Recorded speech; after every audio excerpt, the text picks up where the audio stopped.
वैसे भी basic topic हम मेडिसिनल टॉपिक भी करेंगे जहां से पीएससी ने पहले क्वेश्चन पूछे हुए हैं और यहाँ सिलेबस में डायरेक्टली मेंशन नहीं किए हैं। बात समझ में आ रही है? चलिए आइए देखिए, अगर हम टॉपिक की बात करते हैं, सब्जेक्ट की बात करें, तो हमारे सिलेबस में जो चीजें दी हैं इंफॉर्मेशन एंड कम्युनिकेशन टेक्नोलॉजी के यूनिट 9 में, उसमें सबसे पहला जो टॉपिक है वो है इलेक्ट्रॉनिक्स। इलेक्ट्रॉनिक्स में मेनली आपको बहुत ज़्यादा इलेक्ट्रॉनिकी के फील्ड में चीज़ों को देखने की आवश्यकता नहीं है। इस टॉपिक में हम उतनी ही चीज़ों को करेंगे जितना हमारे एग्जाम के पॉइंट ऑफ व्यू से जरूरी है। इसका डिटेल चीज़ें जो हैं वो आपने फिजिक्स में पढ़ा हुआ है। यहाँ पर हम सेमीकंडक्टर के बारे में बात करेंगे, डायोड के डिफरेंट डिफरेंट टाइप्स हैं उनके बारे में बात करेंगे, डिफरेंट डिफरेंट इलेक्ट्रॉनिक कंपोनेंट जिनका यूज करके एआई और रोबोटिक्स जैसे फील्ड को लगातार बढ़ाया जा रहा है, वैसे इलेक्ट्रॉनिक कंपोनेंट और वैसे इलेक्ट्रॉनिक के फील्ड की जितनी भी चीजें होंगी उसको हम यहाँ पर डिस्कस करने वाले हैं। सेकेंड, अगर हम बात करते हैं तो इंफॉर्मेशन एंड कम्युनिकेशन टेक्नोलॉजी, जिसको आप सूचना एवं संचार प्रौद्योगिकी के नाम से भी जानते हैं। यहाँ अगर मैं बात करूं इंफॉर्मेशन एंड कम्युनिकेशन टेक्नोलॉजी, नाम जो है वो थोड़ा सा टफ जरूर है, लेकिन यहाँ पर आप देखेंगे तो ये टॉपिक आप बचपन से स्कूल से ही पढ़ते चले आ रहे हैं। आपको पता है कि सर यहाँ पर डिफरेंट डिफरेंट टाइप के जो नेटवर्क होते हैं वो भी यहाँ पर आते हैं। कम्युनिकेशन की अगर हम बात करें तो किस तरीके से होगा, तो यहाँ पर आप जब इस टॉपिक को पढ़ेंगे तो उस कम्युनिकेशन की टेक्नोलॉजी के बारे में जब हम देखेंगे तो मैं आपको बताऊंगा कि किस तरीके से इंटरनेट का यूज करके और डेटा का ट्रांसमिशन जो है वो किया जाता है और किस टेक्नोलॉजी का यूज किया जाता है। कि अगर मैं बोलूं कि सर नेटवर्क तब डेटा ट्रांसमिशन तो तब होगा जब नेटवर्क एस्टेब्लिश होगा, तो वहां पर फिर आपको दो पार्ट दिखाई देंगे, आपको गाइडेड और अनगाइडेड दिखाई देगा। तो वहां पर जैसे गाइडेड मीडिया का यूज करना, अनगाइडेड मीडिया का यूज करना, उसके टाइप क्या हैं, वो सारी चीजें जो हैं वो हम इस टॉपिक पर डिस्कस करने वाले हैं। थर्ड टॉपिक की अगर मैं यहाँ पर बात करता हूं तो वो है रोबोटिक्स। रोबोटिक्स जो है वो लगातार आप देख रहे हैं कि आर्टिफिशियल इंटेलिजेंस देश में लगातार बढ़ रहा है और जितनी तेजी से एआई जो है वो बढ़ रहा है उसके साथ साथ रोबोटिक्स को भी बढ़ावा जो है वो दिया जा रहा है। तो रोबोटिक्स के फील्ड में मेनली आपके एग्जाम के पॉइंट ऑफ व्यू से जरूरी क्या है कि सर कौन सा रोबोट है, वो किस टाइप का रोबोट है। तो टाइप ऑफ रोबोट की बात करेंगे कि ह्यूमनॉइड रोबोट क्या होता है या व्हील्ड रोबोट क्या होता है। हम बात करेंगे कि सर लेग्ड रोबोट क्या होता है या रोबोट डॉग जो है वो किस प्रकार का रोबोट है। तो डिफरेंट डिफरेंट टाइप के रोबोट जो है उनके बारे में हम बात करेंगे, उनके टाइप्स की हम चर्चा यहाँ पर करने वाले हैं। और साथ ही साथ रोबोटिक्स के फील्ड में इंडिया की अगर हम बात करें, भारत की अगर हम बात करें, तो रोबोटिक्स के फील्ड में भारत की जो विभिन्न संस्थान हैं वो किस प्रकार से काम कर रही हैं, किस प्रकार से उसमें चीजों को आगे लेकर बढ़ावा जो है वो दिया जा रहा है, उसके बारे में भी हम इसी टॉपिक पर बात करने वाले हैं। आर्टिफिशियल इंटेलिजेंस अगर हम इसकी बात करें तो ये सीधा सा टॉपिक है। 5th जनरेशन सिस्टम जो भी डेवलप हो रहे हैं वो एआई पर बेस्ड हैं, वो क्वांटम कंप्यूटर पर बेस्ड हैं। आर्टिफिशियल इंटेलिजेंस पर आधारित ही अगर आप देखेंगे तो रोबोटिक्स जो है वो आपको देखने को मिलेगा। और एआई पर डिफरेंट डिफरेंट संस्थान भी आपको देखना है। एआई पर डिफरेंट डिफरेंट आपको उसके टूल्स दिखाई देंगे कि किनका यूज किया जाता है। मशीन लर्निंग क्या होती है या डीप लर्निंग क्या होती है। यहाँ पर हम बात करेंगे कि किस तरीके से ट्यूरिंग ने कोई टेस्ट डेवलप किया जिसका यूज करके मशीन और ह्यूमन के बिहेवियर को हम क्या कर सकते हैं, कंपेयर कर सकते हैं। तो उन सभी के बारे में हम यहाँ पर चर्चा करने वाले हैं और उन सभी चीजों के बारे में बात करेंगे जितना एआई का टॉपिक आपके एग्जाम के पॉइंट ऑफ व्यू से जरूरी होगा। साइबर सिक्योरिटी ये अपने आप में बहुत ज्यादा इंपॉर्टेंट टॉपिक है, मतलब आपके डेली लाइफ से भी रिलेटेड है और एग्जाम के पॉइंट ऑफ व्यू से तो जरूरी है ही। अब साइबर सिक्योरिटी की अगर हम बात करें तो साइबर सिक्योरिटी में आपको क्या क्या पढ़ना है ना। तो पहले तो आपको ये देखना है कि सर इंटरनेट का यूज करके जब हम डेटा का ट्रांसमिशन करते हैं तो कभी कभी ये होता है कि हमारा डेटा जो है वो लीक हो रहा है। तो उस डेटा को सिक्योर करने के लिए आप जैसे एंटीवायरस का यूज करते हैं, डिफरेंट डिफरेंट आप टेक्निक का यूज करते हैं। वायरस जो है, मालवेयर जो है या वर्म जो है या ट्रोजन है ना, ओवरऑल अगर मैं एक वर्ड में बोलूं तो मालवेयर। तो मालवेयर के बारे में हम बात करेंगे, डिफरेंट डिफरेंट मालवेयर जो है वो यहाँ पर आपको देखने को मिलेंगे। नेक्स्ट अगर हम बात करते हैं साइबर सिक्योरिटी में, तो एक वर्ड आप लोग लगातार आजकल सुन रहे हैं कि सर एक वर्ड आप सुन रहे हैं कि जैसे अभी हम बात करें तो वहां पर आप लोगों ने देखा होगा कि एक व्यक्ति का फेस जो है उसकी जगह किसी दूसरे व्यक्ति का फेस लगाकर और हूबहू उसी व्यक्ति के जैसे आवाज का यूज करके, उसी व्यक्ति का फेस यूज करके, उसी व्यक्ति का मतलब बॉडी लैंग्वेज जो है उसका प्रयोग करके डिफरेंट डिफरेंट टाइप के वीडियोस जो है वो आजकल देखने को मिल रहे हैं। तो ये भी आपका साइबर सिक्योरिटी का टाइप है, उसके बारे में भी हम आगे चर्चा करेंगे। सरकार जो है, गवर्नमेंट जो है, वो अपनी सेवाओं को, अपनी सर्विसेज को और ज्यादा बेहतर बनाने के लिए, ताकि सरकार के द्वारा प्रदान की जाने वाली सर्विस डोर टू डोर पहुंच सके, ताकि एक आखिरी छोर तक गवर्नमेंट की सर्विसेज पहुंच सके, उसके लिए गवर्नमेंट ने अपनी पूरी सर्विसेज को क्या किया, इलेक्ट्रॉनिक किया, और उसी को हमने क्या बोला, इलेक्ट्रॉनिक गवर्नेंस बोला। तो यहां पर जब आप देखेंगे तो इसको हम क्या बोलते हैं, ई गवर्नेंस। तो ई गवर्नेंस में हम मेनली देखेंगे कि गवर्नमेंट की स्कीम्स जो है वो किस तरीके से ई गवर्नेंस का यूज करके सरकार जो है वो अपनी सर्विसेज को बेहतर तरीके से सिटीजन तक पहुंचा रही है। डिजिटल इंडिया की बात करेंगे, डिजिटल इंडिया के 9 पिलर की बात करेंगे, जो अपने आप में बहुत ज्यादा इंपॉर्टेंट है। और आप चाहे प्री के पॉइंट ऑफ व्यू से देखिए, चाहे आप मेंस के पॉइंट ऑफ व्यू से देखिए, उन दोनों ही पॉइंट ऑफ व्यू से ई गवर्नेंस हो गया और इसका डिजिटल इंडिया और ई क्रांति जैसे जो भी कॉन्सेप्ट हैं वो अपने आप में बहुत ज्यादा इंपॉर्टेंट हो जाते हैं। उन सभी टॉपिक की चर्चा हम इस टॉपिक पे करने वाले हैं। नेक्स्ट अगर हम बात करें तो आता है इंटरनेट। इंटरनेट के साथ साथ एक छोटा सा टॉपिक यहाँ पर आप देखेंगे, फैक्चुअल आपको देखना पड़ेगा, सोशल नेटवर्किंग साइट। इंटरनेट की बात करेंगे, बहुत बड़ा टॉपिक नहीं है। इंटरनेट क्या हुआ, हिस्ट्री क्या थी, कैसे स्टार्ट हुआ, भारत में किस तरीके से शुरुआत हुई, अभी क्या करंट में पोजीशन है, उसके बारे में चर्चा करेंगे। साथ ही साथ सोशल नेटवर्किंग साइट जो है वो कितनी है, कौन सी ज्यादा पॉपुलर है, किसका यूज किया जा रहा है, तो इस तरीके की चीजों की भी हम चर्चा यहाँ पर करने वाले हैं। और लास्ट टॉपिक जो आपका मेंशन है वो है e commerce. E commerce in the sense कि सर व्यापार जो है उसको इलेक्ट्रॉनिक फॉर्म में करना और घर पर ही बैठकर सामान को घर पर मंगा लेना या कहीं पर भी। तो इलेक्ट्रॉनिक फॉर्म में जब कॉमर्स होता है तो उसको ई कॉमर्स के नाम से जाना जाता है। इसमें भी अलग अलग पार्टनरशिप या साझेदारियां जो हैं वो आपको देखने को मिलेंगी, जिसके बारे में हम चर्चा करेंगे कि सर कंज्यूमर टू कंज्यूमर क्या होता है या फिर कंज्यूमर टू बिजनेस क्या होता है। इस तरीके की सभी चीजों की चर्चा हम यहाँ पर करेंगे। अब एक चीज ये समझिए कि इस टॉपिक में कहीं पर भी, है ना, इस टॉपिक में कहीं पर भी introduction, generation of computer, type of computer, memory या इनपुट आउटपुट डिवाइसेस, है ना, इस तरीके की चीजें मेंशन नहीं है। लेकिन जब आप प्रीवियस ईयर के पहले क्वेश्चन जो है वो उठाकर देखेंगे तो आपको कुछ क्वेश्चन जो है वो उन बेसिक टॉपिक से भी नजर आएंगे, जिन बेसिक टॉपिक के अभी मैंने नाम लिए हैं, जो आपके मेंस में डायरेक्टली मेंशन किए गए।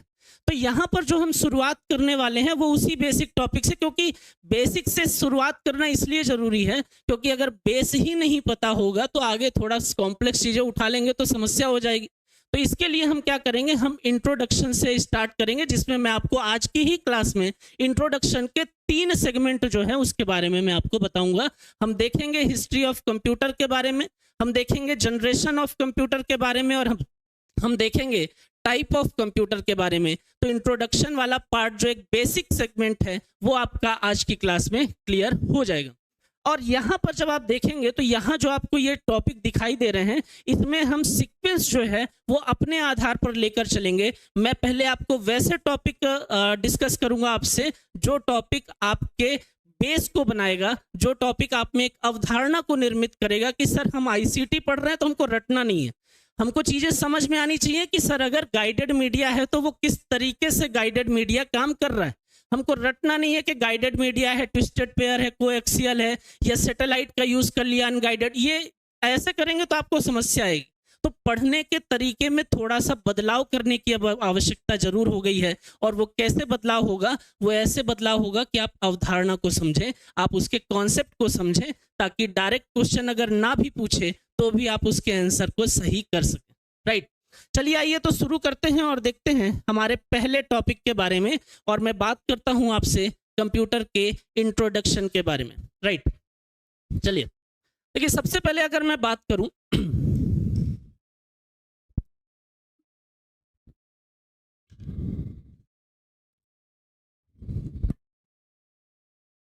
सबसे पहले अगर मैं बात करता हूं तो यहां पर आपको एक फोटो दिखाई दे रही है और यहां पर एक नाम दिखाई दे रहा है, चार्ल्स बेबेज। कंप्यूटर का नाम लेते ही एक व्यक्ति का नाम जो है वो हमारे जहन में आता है और वो नाम है चार्ल्स बेबेज। डायरेक्टली याद रखना है कि सर चार्ल्स बेबेज ही वो व्यक्ति हैं जिनको हम फादर ऑफ कंप्यूटर के नाम से जानते हैं, राइट।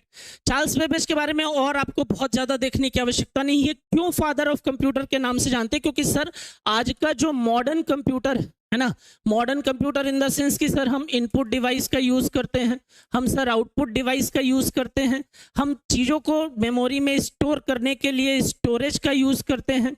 दूसरा अगर हम बात करें तो सीपीयू का प्रयोग होता है प्रोसेसिंग करने के लिए।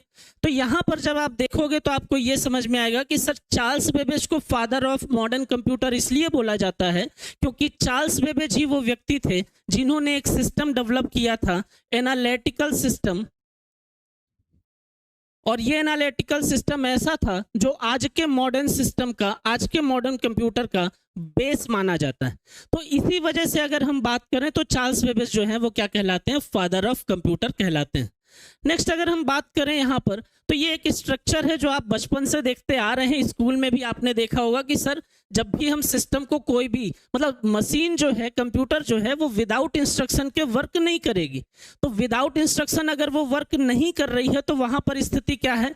तो हम क्या करेंगे? हम इनपुट देंगे और जिसके जरिए, जिन डिवाइसेस के जरिए हम इनपुट प्रोवाइड करते हैं उसको हम बोलते हैं इनपुट डिवाइस। उसके बाद आप एक बेस यूनिट देखते हैं, बेस यूनिट जिसमें आपको अलग अलग चीजें, जिसमें आपको सीपीयू नजर आता है, जिसमें control unit, arithmetical logic unit, register या मेमोरी की अगर हम बात करें और मेमोरी यूनिट जो है वो आपको यहाँ पर नजर आएगी।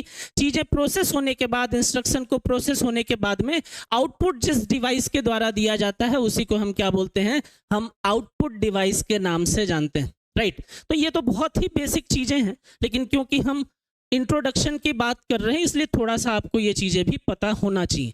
देखिए ये आपको पीडीएफ मिला हुआ है तो आप डायरेक्टली अगर आपसे पूछे तो एक स्वचालित तथा निर्देशों के अनुसार कार्य करने वाला एक इलेक्ट्रॉनिक डिवाइस है जो डेटा ग्रहण करता है और उसे प्रोसेस कर परिणाम को संग्रहित और प्रदर्शित करता है। बेसिक चीजें हैं, पीडीएफ में ये चीजें मेंशन है, आप वहां से इसको देख सकते हैं, ठीक है। कभी कभी एक क्वेश्चन ये आ जाता है कि सर कंप्यूटर जो होता है उसकी हम अगर स्पीड के कैलकुलेशन की बात करें तो वहां पर हम किससे स्पीड की कैलकुलेशन करते हैं? तो ये याद रखिए कि गीगाहर्ट्ज का यूज किया जाता है ना। नॉर्मल कंप्यूटर के स्पीड के कैलकुलेशन के लिए अगर आपसे पूछा जाए तो याद रखिए कि गीगाहर्ट्ज का यूज होता है। और एक चीज और याद रखिए कि जब हम सुपर कंप्यूटर की बात करते हैं तो वहां पर स्पीड का कैलकुलेशन पेटाफ्लॉप्स के द्वारा होता है। फ्लॉप्स है ना, उसको में पेटाफ्लॉप्स जो है वो आजकल यूज किया जा रहा है। तो ये याद रखिए, आगे भी आपको ये चीजें मिलेंगी, हम उसके बारे में बात करेंगे, लेकिन ये बेसिक चीजें याद रखिए, गीगाहर्ट्ज में हम स्पीड का कैलकुलेशन यहाँ पर करते हैं। नेक्स्ट अगर मैं बात करूं यहाँ पर और अगर आपसे ये पूछे कि सर भारत का पहला कंप्यूटर जो है वो कौन सा माना जाता है, भारत में पहले बार कंप्यूटर जो है वो कहाँ पर स्थापित किया गया, तो आप एक नाम याद रखना है और उसका नाम है हेक्टुयम। हेक्टुयम जो है ये नाम आप याद रखिए, ठीक है। जनरली जब हम सुनते हैं तो हमारे दिमाग में आता है कि सर भारत का पहला कंप्यूटर, तो आप बोलोगे सर सिद्धार्थ, है ना। लेकिन आप ये याद रखिए कि भारत का पहला कंप्यूटर जो भारत में स्थापित हुआ था उसको हम हेक्टुयम के नाम से जानते हैं। 1956 में कहां पर? कलकत्ता के भारतीय सांख्यिकी संस्थान में इसको स्थापित किया गया था। अब आज के समय पर, वर्तमान समय पर अगर मान लीजिए कि हम एक सिस्टम को मतलब इस्टेब्लिश करना चाहते हैं और अपने घर पर, अपने ऑफिस में उसको लगाना चाहते हैं, तो लगभग मान लीजिए कि अगर हम बेहतर कॉन्फ़िगरेशन को लेते हैं तो 60-70 हज़ार का एक सिस्टम जो है वो आराम से बेहतर तरीके से उपयोग के लिए आप उसका प्रयोग जो है वो कर सकते हैं। लेकिन यहाँ पर जब हम हेक्टुयम की बात करते हैं तो एक इंटरेस्टिंग चीज इसमें यह है कि हेक्टुयम 1956 में कलकत्ता के भारतीय सांख्यिकी संस्थान में जो स्थापित हुआ था उसकी लागत कितनी थी? उसकी लागत थी 10 लाख रुपए। तो ये भी याद रखिएगा। फिलहाल एक मोस्ट इंपॉर्टेंट पॉइंट पहला तो वो है हेक्टुयम के नाम से 1956।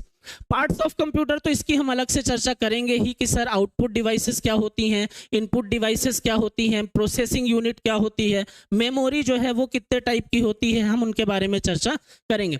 दूसरा इसमें इंपॉर्टेंट क्वेश्चन की अगर मैं बात करूं जो बनता है वो पूछता है कि सर विश्व कंप्यूटर साक्षरता दिवस जो है वो कब मनाया जाता है?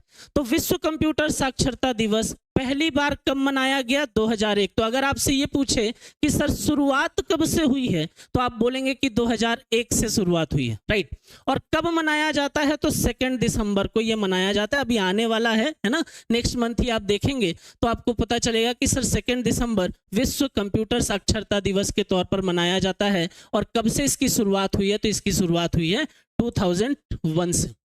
नेक्स्ट अगर मैं बात करता हूं तो यहां पर एक संस्थान का नाम मैंने लिखा हुआ है जिसको आप सीडेक के नाम से जानते हैं। सीडेक के बारे में अगर हम बात करें तो भारत में एडवांस कंप्यूटिंग के फील्ड में जो सबसे अपेक्स अथॉरिटी है ना, भारत में एडवांस कंप्यूटिंग के फील्ड में जो सबसे सर्वोच्चतम निकाय है, उस सर्वोच्चतम निकाय को हम किस नाम से जानते हैं? उसको हम सीडेक के नाम से जानते हैं। दूसरी चीज अगर हम बात करें, दूसरा अगर हम बात करें सीडेक के बारे में, तो सीडेक का कभी कभी डायरेक्टली आपसे पूछ लेता है कि सर इसका फुल फॉर्म क्या है, दे देगा और लिखा हुआ रहेगा सीडेक स्टैंड्स फॉर।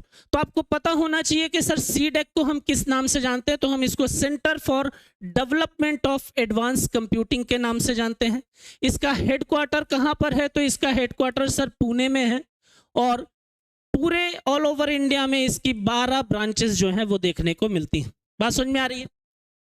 सॉरी। तो यहां पर जब आप देखेंगे तो आपको ये पता चलेगा इसके नाम से ही कि ये करता क्या है। तो एडवांस कंप्यूटिंग के फील्ड में जो सबसे अपेक्स अथॉरिटी है, भारत की सर्वोच्च निकाय है, उसको हम किस नाम से जानते हैं? उसको हम सीडेक के नाम से जानते हैं। बात समझ में आ रही है? दूसरा क्वेश्चन यहां से ये बन सकता है कि सर जो सीडेक है, जो centre for development of advance computing है, वो किस विभाग और किस मंत्रालय के अंतर्गत आता है? तो कभी कभी मिनिस्ट्रीज पूछ लेगा, तो आपको यह भी पता होना चाहिए कि किस मंत्रालय, किस मिनिस्ट्रीज के अंतर्गत है। तो याद रखिए, इलेक्ट्रॉनिक्स एंड सूचना प्रौद्योगिकी विभाग, तो डिपार्टमेंट का नाम याद हो गया। और दूसरा याद रखिए, संचार और सूचना प्रौद्योगिकी मंत्रालय, भारत सरकार। बात समझ में आ रही है? तो किसके अंतर्गत काम करता है? तो ये संचार और सूचना प्रौद्योगिकी मंत्रालय के अंतर्गत कार्य करता है। बात समझ में आ रही है? ठीक है, ये कुछ बेसिक चीजें हैं, इसको आप देखिएगा। अब क्योंकि हम सीडेक का नाम ले रहे हैं, इसलिए एक इंपॉर्टेंट पॉइंट और आपको यहां पर बता देता हूं। जो क्वेश्चन पहले पूछा हुआ है, यहां पर एक नाम लिखा हुआ है मैंने सुपर कंप्यूटर का, और उसका नाम है परम 10,000, है ना। अब यहां मैं ये बोलता हूं कि सर परम 10,000 एक ऐसा सुपर कंप्यूटर है जो पूरी तरीके से, पहला ऐसा सुपर कंप्यूटर है जो पूरी तरीके से भारतीय तकनीकी पर आधारित। तो आपके दिमाग में ये आएगा कि सर परम 10,000 के पहले तो परम 8,000 भी डेवलप किया गया, और परम 8,000 डेवलप किया गया तो फिर हम परम 8,000 का नाम ना लेकर 10,000 का क्यों ले रहे हैं? तो यहां पर मैंने एक लाइन बोली है कि परम 10,000 पूरी तरीके से भारतीय तकनीकी पर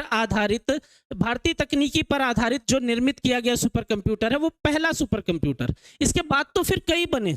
तो जब आपसे ये पूछा जाए कि भारतीय तकनीकी पर आधारित पहला सुपर कंप्यूटर, तो आप किसका नाम लेंगे? आप परम 10,000 का लेंगे। इसलिए ये पॉइंट जो है वो जरूरी हो जाता है, इसलिए ये पॉइंट जो है वो महत्वपूर्ण हो जाता है। तो इसमें आप ये याद रखिए, हेडक्वार्टर इसका पुणे में है, centre for development of advance computing इसका फुल फॉर्म है। ऑल ओवर इंडिया इसकी 12 ब्रांचेस हैं और सूचना और संचार प्रौद्योगिकी मंत्रालय के अंतर्गत ये कार्य करता है। ब्रांचेस कहां पर हैं? तो अगर मैं बात करूं तो हेडक्वार्टर इसका पुणे में है, ये आपको मैंने बता ही दिया है। सीडेक बेंगलोर। मध्य प्रदेश की अगर हम बात करें तो मध्य प्रदेश में सीडेक की जो ब्रांच है, जो शाखा है, वो कहां पर स्थापित की गई है? वो इंदौर में स्थापित की गई है।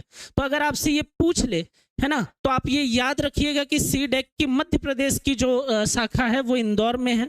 सीडेक चेन्नई, दिल्ली, कोलकाता, मोहाली, नोएडा, हैदराबाद, तिरुवनंतपुरम, सिलचर असम में है, और मुंबई। ये 12 ब्रांचेस हैं जो क्या हैं? सीडेक की अलग अलग शाखाएं पूरे भारत में कार्य कर रही हैं, राइट। तो ये कुछ बेसिक चीजें थी, और इसके बाद जो हम चर्चा करने वाले हैं वो है जनरेशन, वो हम बात करने वाले हैं कंप्यूटर के विकास के इतिहास के बारे में। हम बात करने वाले हैं हिस्ट्री ऑफ कंप्यूटर के बारे में। अब हिस्ट्री ऑफ कंप्यूटर में हम ऐसी कुछ महत्वपूर्ण डिवाइसेस देखेंगे, कुछ महत्वपूर्ण यूनिट को हम देखेंगे जो असल मायने में कंप्यूटर हम उसको नहीं बोलते। मतलब आज का जो मॉडर्न कंप्यूटर है उसको देखकर हम बोलेंगे कि सर ये कंप्यूटर है, लेकिन बाकी जो डिवाइसेस है उसको हम अलग अलग नाम से जानते हैं। किसी को हम कैलकुलेटर बोलते हैं, किसी को हम अलग नाम से जानते हैं, किसी को हम अलग नाम से।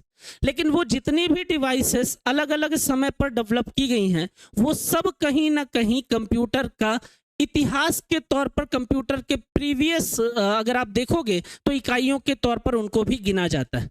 तो जब हम इतिहास की बात करेंगे तो हम सबसे छोटी यूनिट से, जिसने कंप्यूटर करता क्या है, कैलकुलेशन, तो कैलकुलेशन करने का काम जहां से शुरू हुआ था हम वहां से उसकी चर्चा करेंगे। और सिर्फ चर्चा ही नहीं, यहां से क्वेश्चन भी कई बार पूछा हुआ है। तो आपने अबेकस का नाम सुना होगा, अबेकस के क्वेश्चन आपने पढ़े होंगे, आज हम उसी के बारे में चर्चा करने वाले हैं।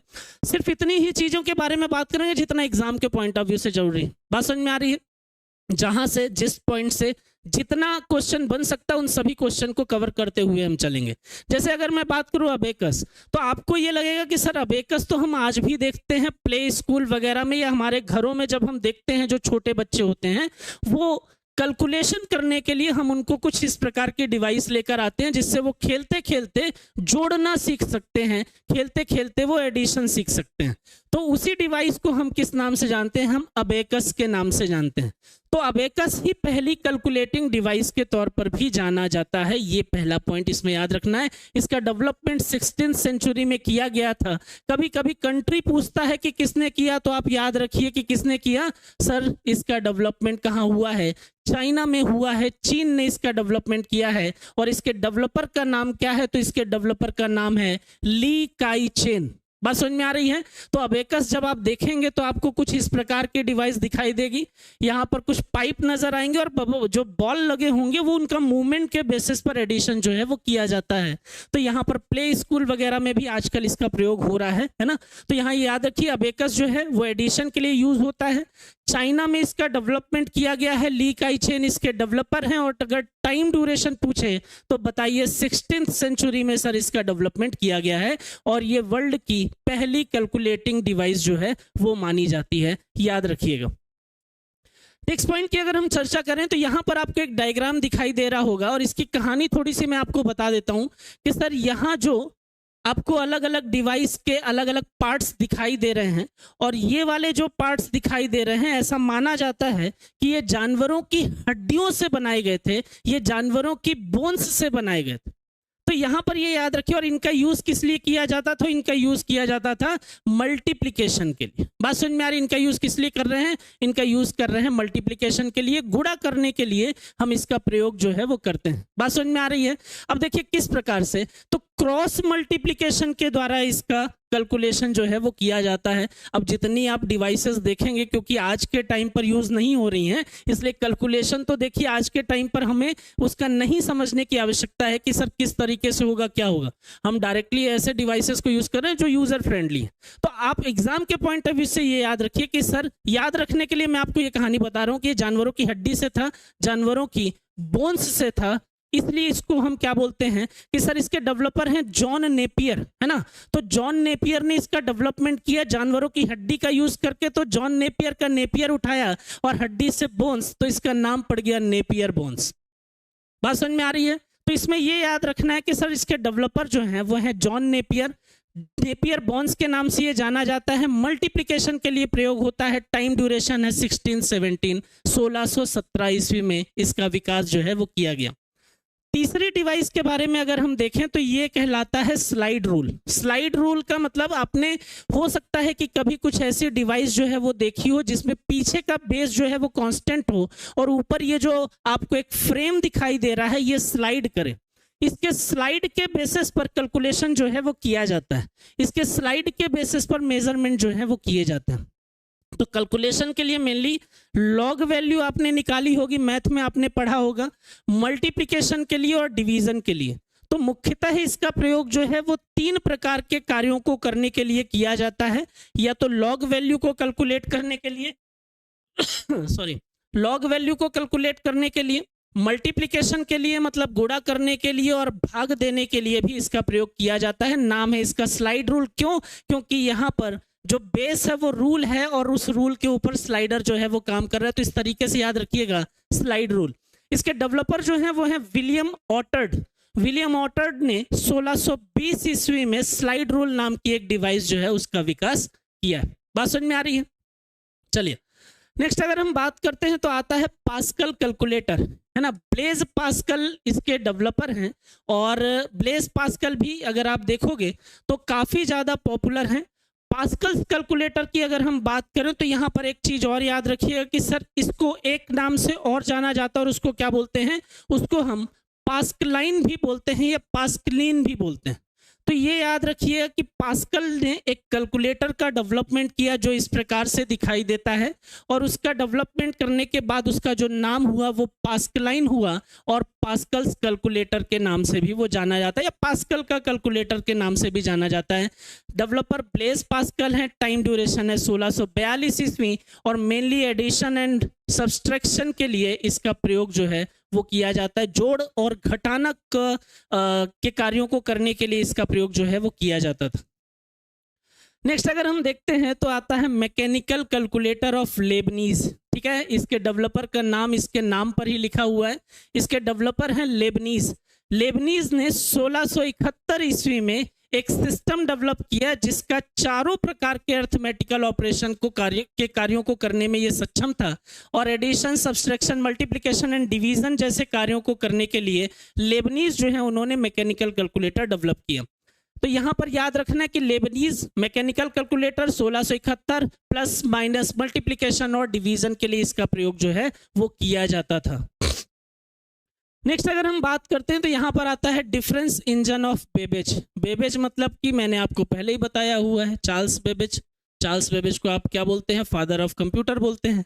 तो यहाँ पर अगर हम बात करें तो यहाँ आपको मैंने एक नाम लिखा था पहली ही स्लाइड पर, वहां मैंने लिखा था एनालिटिकल इंजन ऑफ बेबेज, और यहाँ पर क्या है, डिफरेंस इंजन ऑफ बेबेज। तो ये याद रखिए कि डिफरेंस इंजन ऑफ बेबेज जो है वो पहले डेवलप हुआ, और एनालिटिकल इंजन ऑफ बेबेज जो है वो इसके बाद में डेवलप हुआ। और एनालिटिकल इंजन ऑफ बेबेज वो आज के टाइम ड्यूरेशन के मॉडर्न कंप्यूटर का एक बेस के तौर पर देखा जाता है, एक उसी अवधारणा के आधार पर जो है वो विकसित किया गया था। ठीक है, अब देखिए यहाँ पर अगर हम बात करते हैं तो डिफरेंस इंजन ऑफ बेबेज जो है उसमें आपको क्या क्या याद रखना है। आपको ये याद रखना है कि सर 1822 ईस्वी में चार्ल्स बेबेज ने एक सिस्टम को डेवलप किया जो कुछ इस प्रकार का दिखाई देता था, और वो कैलकुलेट क्या करता था, वो कैलकुलेट करता था दशमलव के बाद 249.1927 इस तरीके से अगर हम बात करें तो क्या कैलकुलेट कर रहा है,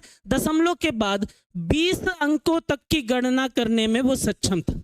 बात समझ में आ रही है? तो अगर आपसे ये पूछे कि कौन सी ऐसी डिवाइस है जो दशमलव के बाद 20 अंकों तक की गणना करने में सक्षम थी, तो आप बताएंगे sir difference engine of Babbage. इसके डेवलपर जो हैं वो चार्ल्स बेबेज हैं, और 1822 में इसका डेवलपमेंट किया गया था। इसके बाद अगर आप देखते हैं तो आता है जो बेस के तौर पर है मॉडर्न कंप्यूटर का, जिसको हम एनालिटिकल इंजन के नाम से भी जानते हैं। और एनालिटिकल इंजन ऑफ बेबेज की अगर आप बात करोगे, जिसके डेवलपर चार्ल्स बेबेज हैं, ये वही सिस्टम है जो मॉडर्न कंप्यूटर का बेस माना जाता है। और मॉडर्न कंप्यूटर का बेस जो है वो उसके डेवलपर चार्ल्स बेबेज हैं, इसलिए चार्ल्स बेबेज को फादर ऑफ कंप्यूटर बोलते हैं। पहली स्लाइड में मैंने आपको बताया इसका डेवलपमेंट हुआ है 1833 में। किस प्रकार के कार्यों को करने के लिए सक्षम था, तो मेनली अर्थमेटिकल लॉजिकल यूनिट जो है वो इसमें थी। अर्थमेटिकल लॉजिकल ऑपरेशन को एग्जीक्यूट कर सकता था। इनपुट डिवाइस थी, आउटपुट डिवाइस थी, और सबसे जरूरी यहाँ पर आपको एक चीज दिखाई देगी, स्टोरेज कैपेसिटी। इसके पहले आप जितने भी सिस्टम अभी तक आपने देखे थे उसमें कहीं पर भी आपको स्टोरेज फैसिलिटी जो है वो नजर नहीं आ रही थी। यहाँ पर आप देखेंगे ये पहला सिस्टम है जहां पर आपको क्या दिखाई देगा, स्टोरेज फैसिलिटी। यही कारण है कि ये क्या होता है, ये माना जाता है मॉडर्न कंप्यूटर का बेस, राइट। तो एनालिटिकल इंजन ऑफ बेबेज याद रखना है। इसके बाद अगर हम बात करें तो 1930 का टाइम आता है और एक सिस्टम डेवलप किया जाता है जिसका नाम है मार्क 1।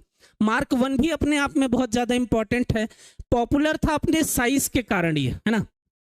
साइज में आपको अभी बताता हूं, अगर आप देखेंगे तो लगभग आप समझ लीजिए कि इसकी जो ऊंचाई होती थी वो एक कमरे के बराबर होती थी, और इसकी जो लंबाई थी वो कितनी थी, तो लगभग आप समझ लीजिए कि 2 से 3 कमरों की, जो नॉर्मल साइज के कमरे होते हैं, 2 से 3 कमरों को आप जोड़ दीजिए तो एक जो बड़ा हॉल होता है उसके बराबर इसकी अगर आप देखेंगे तो इसकी लंबाई जो है वो देखने को मिलती है। अभी आपको मैं दिखाता हूं कि किस प्रकार से ये दिखता था। बेसिक चीजें अगर आप देखें, जो इंपॉर्टेंट पॉइंट है इसमें मार्क 1 में, वो आपको क्या क्या याद रखना है, तो आपको याद रखना है डेवलपर में 2 नाम। एक तो आपको याद रह जाएगा जिसका नाम है IBM, और दूसरे के लिए थोड़ा मेहनत करके याद रखिएगा, हॉवर्ड ए एकिन। तो हॉवर्ड ए एकिन ने आईबीएम के साथ में मिलकर क्या किया था, एक स्वचालित गणना करने वाली मशीन जो है उसको विकसित किया था, जिसका आधिकारिक तौर पर नाम क्या रखा गया था, ऑटोमेटिक सीक्वेंस कंट्रोल्ड कैलकुलेटर। तो इसमें 3 पॉइंट तो समझ में आ गए कि याद रखना है सर 1930 में इसका डेवलपमेंट हुआ है। दूसरा पॉइंट अगर आपसे पूछे तो हॉवर्ड एकिन ने आईबीएम के साथ में मिलकर इसका डेवलपमेंट किया था, और पहले इसका नाम आधिकारिक तौर पर क्या रखा गया था, तो रखा गया था ऑटोमेटिक सीक्वेंस कंट्रोल्ड कैलकुलेटर, और बाद में इसका नाम क्या कर दिया गया, तो इसका नाम हो गया मार्क 1। तो शुरुआत से ही ये मार्क 1 के नाम से नहीं जाना जाता, बल्कि किस नाम से जाना जाता था, ये ऑटोमेटिक सीक्वेंस कंट्रोल कैलकुलेटर के नाम से जाना जाता था। ये 3 पॉइंट तो बहुत ज्यादा इंपॉर्टेंट है। और अगला जो पॉइंट महत्वपूर्ण है वो यहाँ पर ये कि ये विश्व का पहला स्वचालित विद्युत यांत्रिक गणना यंत्र है ना। तो इसमें एक ये पॉइंट भी बहुत ज्यादा इंपॉर्टेंट हो जाता है और डायरेक्टली पूछ लेता है, चाहे वनडे एग्जाम हो, चाहे स्टेट पीसीएस हो, है ना, जहां पर भी कंप्यूटर का पोर्शन आता है उसके लिए ये पॉइंट, ये क्वेश्चन महत्वपूर्ण है कि सर विश्व का पहला पूर्ण रूप से स्वचालित विद्युत यांत्रिक गणना यंत्र जो है वो कौन सा था, तो आप सीधे बताइए कि सर उसका नाम था मार्क 1, राइट। नेक्स्ट अगर हम बात करें इसके साइज की बात करें तो साइज इसका 50 फीट लंबा और लगभग 10 फीट ऊंचा जो है वो दिखाई देता था, और देखने में ये कुछ इस प्रकार का दिखाई देता।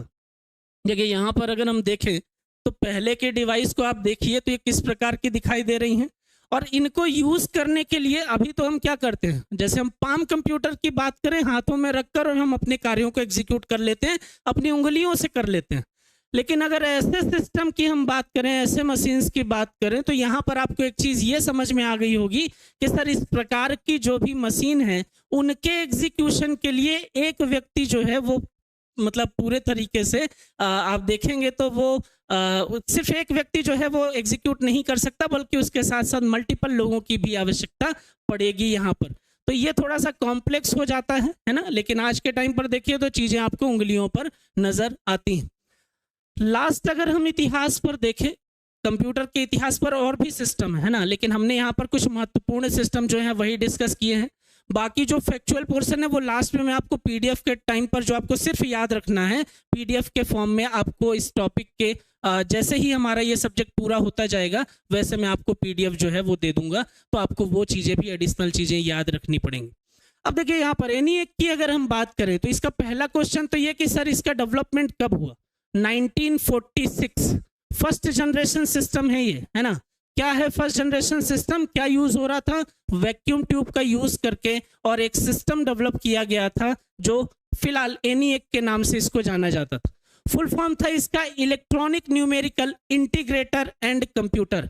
तो ये क्वेश्चन तो अपने आप में बहुत ज्यादा इंपॉर्टेंट है कि आपसे सीधे पूछेगा, दे देगा और बोलेगा ENIAC स्टैंड्स फॉर, 4 ऑप्शन दे देगा और बताएगा, बोलेगा कि बताइए कि भाई इसका फुल फॉर्म जो है वो क्या है। तो आपको पता होना चाहिए कि सर इसका फुल फॉर्म जो है वो electronic numerical integrator and computer है। ये बेसिक लग रहा है लेकिन ये बहुत महत्वपूर्ण है, बहुत ही ज्यादा इंपॉर्टेंट, याद रखिएगा। फर्स्ट जनरेशन सिस्टम है, क्यों फर्स्ट जनरेशन सिस्टम है, क्योंकि जिस टेक्नोलॉजी का यूज करके इसका विकास किया गया था वो थी वैक्यूम ट्यूब। अभी मैं आपको इसके जस्ट बाद, है ना, अभी हम बात करें हिस्ट्री की, हिस्ट्री के जस्ट बाद हम बात करेंगे जनरेशन की, तो हम उस पर ये चर्चा करेंगे कि कहां पर किस प्रकार की टेक्नोलॉजी का प्रयोग हुआ था। तो यहां पर याद रखिए फर्स्ट जनरेशन इसलिए क्योंकि वैक्यूम ट्यूब का यूज किया गया। और इसमें दूसरा पॉइंट ये याद रखना है कि दुनिया का पहला जनरल पर्पस कंप्यूटर है। देखिए यहां पर भी एक चीज, मार्क 1 में आपको क्या पता चला कि सर मार्क 1 जो है वो विश्व का पहला पूर्ण स्वचालित विद्युत यांत्रिक गणना करने वाला यंत्र है। और यहां पर जब आप बात करेंगे, आप ENIAC की बात करेंगे तो ये पता चलेगा कि सर ये ENIAC जो है वो विश्व का पहला जनरल पर्पस कंप्यूटर। बात समझ में आ रही है। इसके आविष्कारक की अगर हम बात करें, इसके आविष्कारक को अगर हम देखें तो उनका नाम है जे प्रेस्पर एकर्ट और जॉन माउटली।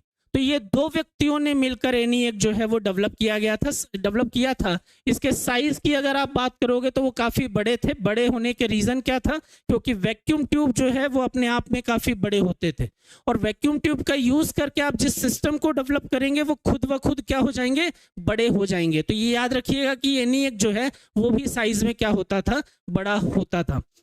कहां पर या किसके यूज के लिए मेनली इसका डेवलपमेंट किया गया था, ये क्वेश्चन भी कभी कभी पूछ लेता है। तो यूनाइटेड स्टेट आर्मी के लिए ये बनाया गया था, जो उनके तोप खाने की फायरिंग टेबल के कैलकुलेट जो है वो करता था। तो अगर आपसे ये पूछे है ना, कॉमन क्वेश्चन है, बहुत दिनों से ये देखने को नहीं मिला है लेकिन पहले पूछा हुआ है, तो ये याद रखिएगा किसके लिए बनाया गया था, तो यूनाइटेड स्टेट्स आर्मी के लिए ये बनाया गया था। राइट, देखने में ये कुछ इस प्रकार का दिखता था। ठीक है, यहाँ पर the world's first electronic large scale general purpose digital computer के तौर पर इसको जाना जाता था और इसका नाम था ENIAC। ठीक है, तो जब हम बात करते हैं किसकी, जब हम बात करते हैं हिस्ट्री की, जब हम बात करते हैं कंप्यूटर के इतिहास की, तब हम बात करते हैं अबेकस की, तब हम बात करते हैं मार्क 1 की, तब हम बात करते हैं ENIAC की। तो लगातार अलग अलग टाइम से 16वीं सेंचुरी से लेकर और यहाँ तक जब आप देखेंगे या वर्तमान समय तक की अगर मैं बात करूं, तो लगातार आपको एक चीज ये समझ में आएगी कि सर डिफरेंट टाइम ड्यूरेशन पर डिफरेंट टेक्निक का यूज करके हमने विभिन्न प्रकार के सिस्टम जो है उनका विकास किया। और जैसे जैसे सिस्टम, जैसे जैसे तकनीकी जो है वो विकसित होती चली गई, जैसे जैसे टेक्नोलॉजी विकसित होती चली गई, वैसे वैसे आप देखेंगे तो मनुष्य के द्वारा किए जाने वाले कार्य या मानव के द्वारा किए जाने वाले कार्य जो हैं वो क्या हो गए, वो अपने आप आसान हो गए। बात समझ में आ रही है? चलिए, इसका सेकंड सेगमेंट इंट्रोडक्शन की ही अगर हम बात करें तो इसका दूसरा भाग जो है वो आता है जनरेशन ऑफ कंप्यूटर या कंप्यूटर की पीढ़ियां। राइट,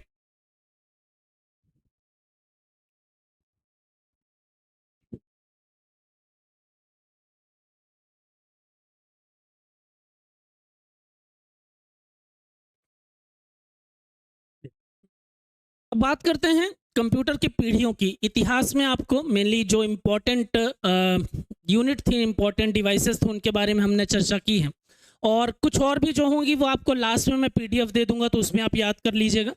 अब दूसरा जो सेगमेंट है वो बात आती है जनरेशन की, वो बात आती है पीढ़ियों की। यहाँ पर आपको देखना पड़ेगा कि सर किस टाइम ड्यूरेशन पर किस टेक्निक का यूज करके, किस तकनीकी का प्रयोग करके और जो सिस्टम है वो डेवलप किए गए, क्या किसकी खासियत थी, किसमें किस प्रकार की कैरेक्टरिस्टिक्स थी, वो भी हमारे एग्जाम के पॉइंट ऑफ व्यू से थोड़ा महत्वपूर्ण हो जाता है। इसलिए ये टॉपिक जो है वो आपके लिए जरूरी है।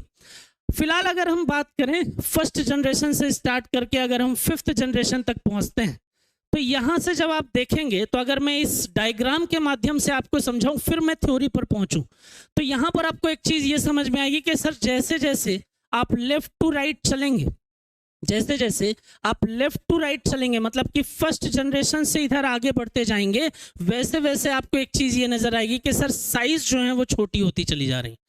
हालांकि 5th जनरेशन और 4th जनरेशन में ये पॉइंट वैलिड नहीं होता है। ठीक है, क्योंकि यहाँ पर आप साइज जो है वो बड़े भी देख सकते हैं और नैनो पार्टिकल के फॉर्म में भी देख सकते हैं, नैनो इलेक्ट्रॉनिक के फॉर्म में भी देख सकते हैं। तो यहाँ पर आप फिलहाल ये याद रखिए कि जैसे जैसे लेफ्ट टू राइट चलेंगे, मतलब कि फर्स्ट से 5th की तरफ बढ़ेंगे, तो साइज जो है वो रिड्यूस होगा। जैसे जैसे आप फर्स्ट से 5th की तरफ बढ़ेंगे, वैसे वैसे एग्जीक्यूशन की स्पीड जो है वो क्या हो जाएगी, वो इंक्रीज होती चली जाएगी। बात समझ में आ रही है? चलिए आइए देखें, एक एक करके हम बात करते हैं, और क्या आपको याद रखना है वो भी आप देखिए। फर्स्ट जनरेशन के सिस्टम की अगर हम बात करें, फर्स्ट जनरेशन का सिस्टम जिसमें हम किस डिवाइस का प्रयोग करते थे, हम वैक्यूम ट्यूब का यूज करते थे।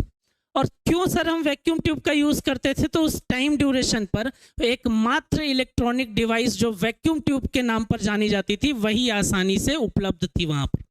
तो यही रीजन है कि वैक्यूम ट्यूब का प्रयोग जो है वो फर्स्ट जनरेशन के सिस्टम पर किया गया, और वैक्यूम ट्यूब का यूज करके सिस्टम जो है वो डेवलप किए गए, और उस टाइम ड्यूरेशन पर, उस तकनीकी पर आधारित जो सिस्टम डेवलप किए गए, जो कंप्यूटर डेवलप किए गए, उनको हम प्रथम पीढ़ी का कंप्यूटर जो है वो कहते हैं, उनको हम फर्स्ट जनरेशन सिस्टम के नाम से जानते हैं। फर्स्ट जनरेशन के सिस्टम की अगर मैं बात करूं तो साइज में ये आपको बाकी जनरेशन के कंपेयर में थोड़ा बड़े नजर आएंगे। साइज के साथ साथ आपको एग्जीक्यूशन जो है वो इनका स्लो नजर आएगा। अब एग्जीक्यूशन स्लो ऐसा नहीं कि हम मानो किसी चीज को, किसी प्रोसेस को एग्जीक्यूट करे और मशीन करे तो उससे भी स्लो, यहाँ पर इनके कंपेयर में जो है वो थोड़ा सा स्लो जरूर नजर आएगी, लेकिन ह्यूमन बीइंग के कंपेयर में आप देखेंगे तो बहुत ज्यादा फास्ट आपको यहाँ पर चीजें नजर आएंगी। दूसरा, इसमें एक समस्या क्या आती थी कि सर जो फर्स्ट जनरेशन के सिस्टम थे वहां पर हीटिंग की प्रॉब्लम जो है वो थोड़ा सा देखने को मिल रही थी। साइज बड़े थे, हीटिंग की समस्या देखने को मिल रही थी, और स्पीड जो है वो क्या थी, वो स्लो थी। ये 3 पॉइंट याद रखिए। हीटिंग की समस्या जो है वो आगे देखने को मिली, जिसको दूर करने के लिए फिर अलग अलग जनरेशन पर फैन का प्रयोग जो है वो किया गया। और आप आज भी देखते हैं कि आपके जो सिस्टम है, आप अगर लैपटॉप की बात करें, अपने डेस्कटॉप की बात करें, तो या आप प्रोजेक्टर की बात करें, किसी भी इलेक्ट्रॉनिक कंपोनेंट की अगर आप बात करते हैं, तो आपको कहीं ना कहीं किसी में तेज किसी में ज्यादा एक साउंड सुनाई देता है। वो साउंड होता है फैन का, और वो फैन जो है वो उस पर्टिकुलर डिवाइस को कूल रखने में, ठंडा रखने में मदद करती है, और जिसके कारण से आगे जैसे जैसे आप बढ़ेंगे हीटिंग की समस्या वैसे वैसे रिड्यूस होती चली जाएगी, कम होती चली जाएगी। बात समझ में आ रही है? तो पहले जनरेशन के सिस्टम किस पर आधारित थे? वैक्यूम ट्यूब पर। वैक्यूम ट्यूब का साइज अपने आप में बड़ा होता था, इसलिए फर्स्ट जनरेशन के सिस्टम जो हैं वो भी क्या होते थे? साइज में बड़े होते थे। सेकेंड अगर मैं बात करता हूं तो वैक्यूम ट्यूब को रिप्लेस कर दिया किसने? वैक्यूम ट्यूब को रिप्लेस कर दिया ट्रांजिस्टर ने।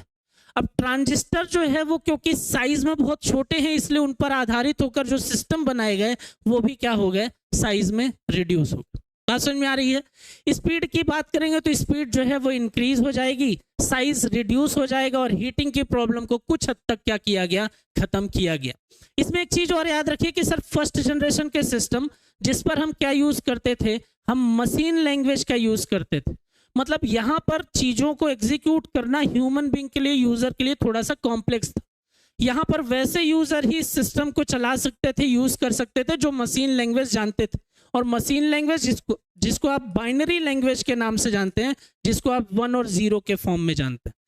तो यहां आपको ये चीज क्लियर है कि सर मशीन्स जो है, कंप्यूटर जो है वो आज भी एग्जीक्यूशन जो है वो मशीन लैंग्वेज में ही करता है, लेकिन यूजर फ्रेंडली करने के लिए हमने इंस्ट्रक्शन के लिए अपनी अपनी लैंग्वेज को क्या कर दिया? अलग अलग जनरेशन पे चेंज कर दिया। Low level assembly language, high level language, different time duration पर अलग अलग लैंग्वेज का यूज किया जो यूजर फ्रेंडली थी। तो इंस्ट्रक्शन जो देने के लिए हमने यूजर फ्रेंडली लैंग्वेज लेकर आ गए, लेकिन आज भी मशीन जो है वो किस लैंग्वेज में एग्जीक्यूशन करता है? वो एग्जीक्यूशन करता है मशीन लैंग्वेज में, मतलब कि 1 और 0 में। तो एग्जीक्यूट 1 और 0 में होगा, आउटपुट उसमें मिलेगा जिसमें इंस्ट्रक्शन मिला है। ये बेसिक चीज है, आपको ये चीजें पता होंगी। फिलहाल इसमें याद रखिए कि यहां पर आप देखेंगे तो क्या पता चलेगा? मशीन लैंग्वेज का यूज होता था। वैक्यूम ट्यूब को जब ट्रांजिस्टर ने रिप्लेस किया तो ये जो लैंग्वेज थी ये भी रिप्लेस हो गई, और यहां पर हमने क्या यूज करना चालू किया? हमने असेंबली लैंग्वेज जो है उसका प्रयोग करना चालू किया। थोड़ा सा फर्स्ट जनरेशन के कंपेयर में यूजर फ्रेंडली सिस्टम जो है वो डेवलप किए गए इसके कारण से। अब क्योंकि असेंबली लैंग्वेज आ गई है तो यहां पर एक समस्या ये आ गई कि सर मशीन तो 1 और 0 में चाहेगा ना एग्जीक्यूशन करना, उसको तो 1 और 0 समझ में आएगा, और आप किसी दूसरी भाषा में दे रहे हो। तो यहां पर फिर हमने क्या बनाया? हमने लैंग्वेज ट्रांसलेटर बनाए। लैंग्वेज ट्रांसलेटर, जैसे आपने अलग अलग लैंग्वेज ट्रांसलेटर के नाम सुने होंगे। अगर मैं बात करूं तो आपने असेंबलर सुना होगा, आपने इंटरप्रेटर सुना होगा, और आपने कंपाइलर सुना होगा।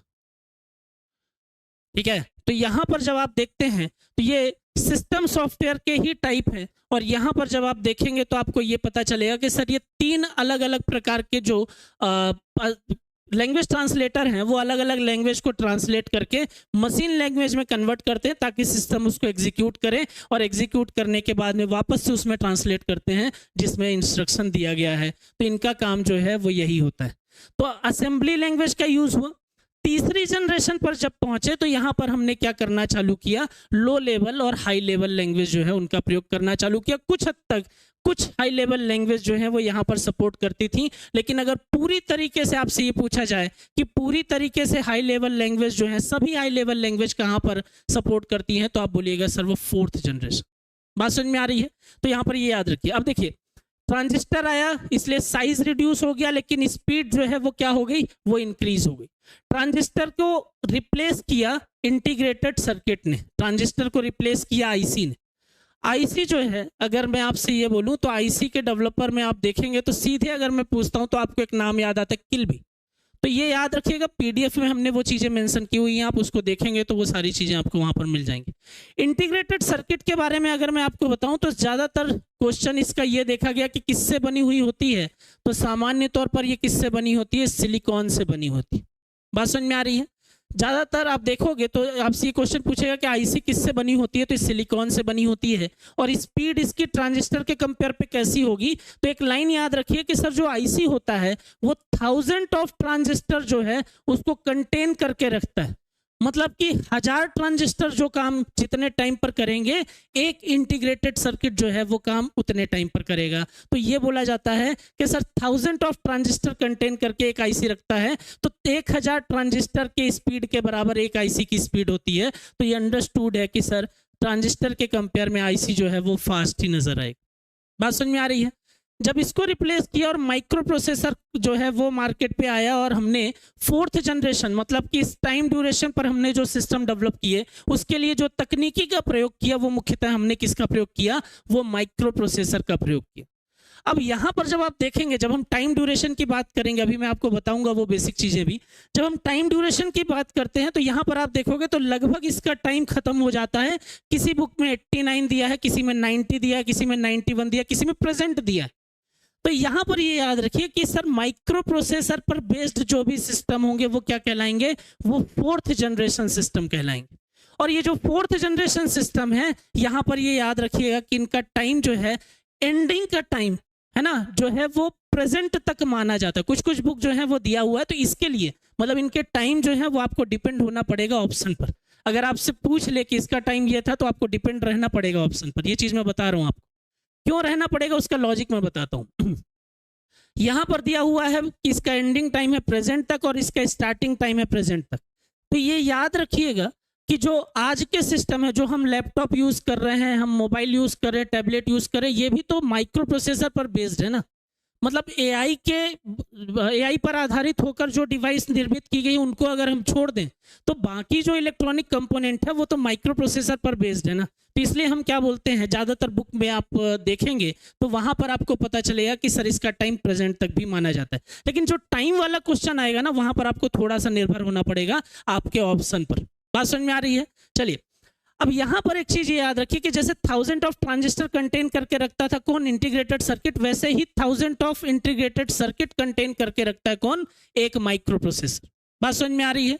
यहां पर हम किसका प्रयोग करते हैं, यहां पर हम VLSI का यूज करते हैं, यहां हम यूज करते हैं LSI का, यहां यूज करते हैं SLI का, और यहां पर यूज करते हैं मतलब कि 5th जनरेशन में ultra large scale integration circuit का। बात समझ में आ रही है। तो इसमें यह भी याद रखिएगा, आगे की क्लासेस में आपको वो चीजें भी पता चलेंगी। तो यहां आपको क्या पता चल रहा है कि सर VLSI, LSI, SLI, ठीक है। तो यहां पर ये याद रखिएगा कि डिफरेंट जनरेशन पर डिफरेंट सर्किट का प्रयोग जो है वो किया जाता था। अब माइक्रो प्रोसेसर के स्थान पर चीजों को रिप्लेस किया और किस पर आधारित होकर सिस्टम जो है वो डेवलप किए गए, वो किए गए क्वांटम बेस्ड सिस्टम, वो किए गए आर्टिफिशियल इंटेलिजेंस बेस्ड सिस्टम। तो एआई पर बेस्ड होकर, एआई पर आधारित होकर जितने भी सिस्टम को डेवलप किया गया वो सब के सब किस में माने गए, वो 5वीं पीढ़ी के कंप्यूटर माने गए, वो 5th जनरेशन के सिस्टम जो है वो माने गए। बात समझ में आ रही है। तो ये याद रखिए, आपने अलेक्सा, सिरी और इन सभी चीजों के बारे में सुना है।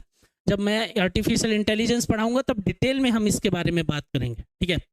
नेक्स्ट अगर हम बात करें थोड़ी सी थ्योरी और कुछ और चीजों को अगर हम देखें तो कंप्यूटर की पहली पीढ़ी की अगर हम टाइम ड्यूरेशन की बात करते हैं तो वो आता है 1942 से लेकर 1955 तक।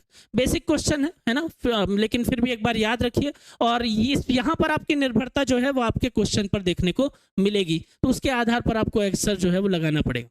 कमर्शियल कंप्यूटर के युग की शुरुआत जो है वो यूनिवैक का भी फुल फॉर्म याद रखिए, यूनिवर्सल ऑटोमेटिक कंप्यूटर से हुई थी, ठीक है। देखिए इसमें एक चीज और ये याद रखिएगा कि जब आप कंप्यूटर पढ़ें, आप आईसीटी के पढ़ें, तो उन सभी जहां पर भी कंप्यूटर और आईसीटी से रिलेटेड क्वेश्चन आते हैं वहां पर आपको एब्रिविएशन के क्वेश्चन भी ज्यादातर देखने को मिलेंगे। तो एक चीज मैं आपको ये बोल रहा हूं कि आज से ही, अगर आप पहले से पढ़ रहे हैं तो वेल एंड गुड, अगर नहीं तो आज से ही आप शुरुआत कर दीजिए और डेली आप कम से कम 10-10 एब्रिविएशन भी याद करिए, तो आपको याद हो जाएंगे कि सर इसका फुल फॉर्म क्या है, इसका फुल फॉर्म क्या है, इसका फुल फॉर्म। तो ये है फ्री के नंबर, ये 2-3 नंबर जो है वो फ्री के, और फ्री के नंबर जो है वो अगर आप गलत कर देंगे तो फिर समस्या हो जाएगी। तो इसलिए आज से ही शुरुआत कर दीजिए और आज से ही याद करना चालू कर दीजिए कि सर ये एब्रीवेशन। अगर आप सिर्फ आईसीटी के सिलेबस को देखकर जाएंगे और आपको ये लगेगा कि सर हमने में ये टॉपिक के आधार पर तो पढ़ लिया है तो सारी चीजें हमारी क्लियर हो जाएंगी, बिल्कुल भी नहीं, ऐसा बिल्कुल भी नहीं होगा। तो याद रखिएगा कि एब्रीवेशन से भी क्वेश्चन पूछते हैं और एब्रीवेशन आपको याद करना पड़ेगा। बात समझ में आ रही है? तो आज से शुरुआत कर दीजिए, चीजें आसान हो जाएंगी। एनिएक और यूनिवेक जो है वो फर्स्ट जनरेशन है उसके उदाहरण के तौर पर माने जाते हैं। तो यहाँ पर मैंने मेंशन किया एक एक दो दो उदाहरण, आप याद रखिएगा। फर्स्ट जनरेशन का एनीवेक और यूनिवेक जो है वो इसके उदाहरण है, और सिर्फ यही दोनों नहीं, इनके अलावा भी और भी हैं। ठीक है, वैक्यूम ट्यूब पर आधारित है। बेसिक चीजें जो हम बात कर रहे थे उन दिनों एकमात्र इलेक्ट्रॉनिक कंपोनेंट था जिसकी उपलब्धता थी, जिसके कारण से वैक्यूम ट्यूब पर आधारित होकर और सिस्टम जो है वो डेवलप किए जाते थे, यही एक रीजन था। बात समझ में आ रही है? वैक्यूम ट्यूब तकनीकी से इलेक्ट्रॉनिक डिजिटल कंप्यूटर बनाना संभव हुआ था और मिली सेकेंड में डेटा की गणना जो है वो कर सकते। बेसिक चीजें हैं, आपके आंसर लिखने के लिए जो चीजें जरूरी है वो मैंने मेंशन की यहाँ पर। सेकेंड जनरेशन की बात करें, दूसरी पीढ़ी की अगर हम बात करते हैं तो 1956 से 64 तक यहाँ पर आपको दूसरी पीढ़ी के कंप्यूटर या सेकेंड जनरेशन के सिस्टम जो है वो देखने को मिलेंगे। क्या यूज हो रहा था? तो अभी हमने चर्चा की है कि इस पे ट्रांजिस्टर का प्रयोग हो रहा था। वैक्यूम ट्यूब को रिप्लेस करके ट्रांजिस्टर जो है वो लाए गए थे, और इसके एग्जांपल अगर आप देखेंगे तो IBM 7094 series, IBM 1400 series, CDC 164 जैसे जितने सिस्टम जो हैं वो उस टाइम पर डेवलप किए गए थे वो इसके उदाहरण के तौर पर हैं। फिलहाल आप ये 2-3 उदाहरण इसके याद रखिए, इतना आवश्यक है। पहली पीढ़ी के कंप्यूटर की तुलना में आकार में छोटे हो गए थे। ठीक है, दूसरा अगर हम बात करें तो हीटिंग की समस्या इसलिए भी कम हो गई थी क्योंकि ऊर्जा जो है वो कम ले रहे थे। मतलब कम ऊर्जा का उपयोग करेंगे तो हीटिंग की समस्या, गर्म होने की समस्या जो है वो अपने आप रिड्यूस हो जाएगी। तो गर्म होने की समस्या क्या हो गई, इसमें कम हो गई। स्पीड तो फास्ट थी, मिली सेकेंड में डेटा का कैलकुलेशन होता था। और डेटा के स्टोरेज के लिए क्या यूज करते थे हम? Tape drive, magnetic disk. Printing के लिए प्रिंटर वगैरह का प्रयोग जो है वो यहाँ पर किया जाने लगा था। एक वर्ड ये याद रखिए, प्रिंटर की बात करें तो एक वर्ड याद रखिए, पेरीफेरल।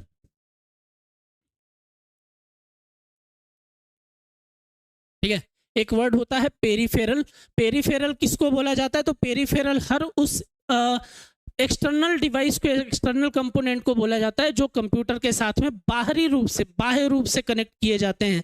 अब उसमें अगर हम बात करें, मतलब यहाँ आप सीधे याद रखिए कि बाह्य रूप से प्रयोग किए जाने वाले या कनेक्ट किए जाने वाले जो भी डिवाइस हैं, जो भी इलेक्ट्रॉनिक कंपोनेंट हैं, वो पेरीफेरल की कैटेगरी में आते हैं। अब उसमें अगर आप प्रिंटर देखें, उसमें आप पेन ड्राइव देखें, CD देखें, कीबोर्ड देखें, माउस देखें, ये सब पेरीफेरल की कैटेगरी में आएगा। तो इनबिल्ट के अलावा जितने भी होंगे जो एक्सटर्नल फॉर्म में होंगे वो किस में आ जाएंगे? वो पेरीफेरल में आ जाएंगे। तो यहाँ पर आप देखेंगे कि ये पेरीफेरल की कैटेगरी में प्रिंटर, इसलिए मैंने आपको यहाँ बता दिया। किसका यूज करने लगे थे? तो मशीन भाषा के स्थान पर असेंबली भाषा, और असेंबली भाषा जहां पर आएगी वहां पर आपको क्या करना पड़ेगा? ट्रांसलेट करना पड़ेगा, और ट्रांसलेट करने के लिए असेंबलर का यूज करना पड़ेगा। बात समझ में आ रही है? तो असेंबलर क्या करेगा? असेंबलर आपकी जो लैंग्वेज है उसको कन्वर्ट करेगा किसमें? मशीन में। मतलब क्या करेगा? असेंबली भाषा को मशीन भाषा में कन्वर्ट करेगा। एग्जीक्यूट होने के बाद में वापस से वो असेंबली भाषा में करेगा। तो ये काम किसका होता है? असेंबलर का होता है। बात समझ में आ रही है? तो ये भी याद रखिएगा। नेक्स्ट अगर हम देखें तो अगला जो है वो कंप्यूटर की तीसरी पीढ़ी की अगर हम चर्चा करें तो आती है 1960। यहाँ पर आप देखेंगे तो 1965 से और 1975 तक। यहाँ जब आप देखेंगे तो इसका टाइम ड्यूरेशन आपको दिखेगा 1965 से 1975 तक। तीसरी पीढ़ी के कंप्यूटर का इस्तेमाल करते थे। यहाँ पर क्या यूज होता था? तो यहाँ पर यूज होता था इंटीग्रेटेड सर्किट या एकीकृत सर्किट, जिसको आप IC के नाम से जानते हैं। पहले IC का आविष्कार और उपयोग कब किया गया? तो 1961 में किया गया। ये भी क्वेश्चन जो है वो पूछा जाता है। और IC का साइज जो होता है वो कितना होता है? वो लगभग अगर आप देखोगे तो 1/4 स्क्वायर इंच के बराबर होता है, 1/4 वर्ग इंच के बराबर होता है। और ये क्या करता है? ये 1000 ऑफ ट्रांजिस्टर जो हैं वो कंटेन करके रखता है। तो मतलब कि 1000 ट्रांजिस्टर जिस स्पीड से काम को एग्जीक्यूट करेंगे वो एक IC के उतनी स्पीड में एग्जीक्यूट करेगा। तो इस लाइन को पढ़ते ही समझ में आ गया कि सब प्रीवियस जनरेशन के कंपेयर में ये क्या हो जाएगा? ये फास्ट हो जाएगा। बात समझ में आ रही है? नेक्स्ट अगर हम देखते हैं यहाँ पर तो साइज जो है उसमें क्या हो गया? साइज छोटे हो गए क्योंकि जिस पर आधारित होकर सिस्टम बन रहे थे वो छोटे थे। स्पीड बढ़ गई, मतलब विश्वसनीयता इनकी बढ़ गई, एरर जो है वो थोड़े से कम आने लगे, और कम मतलब कि कॉस्ट जो है वो क्या हो गई, वो भी प्रीवियस जनरेशन के कंपेयर पे रिड्यूस हो गई।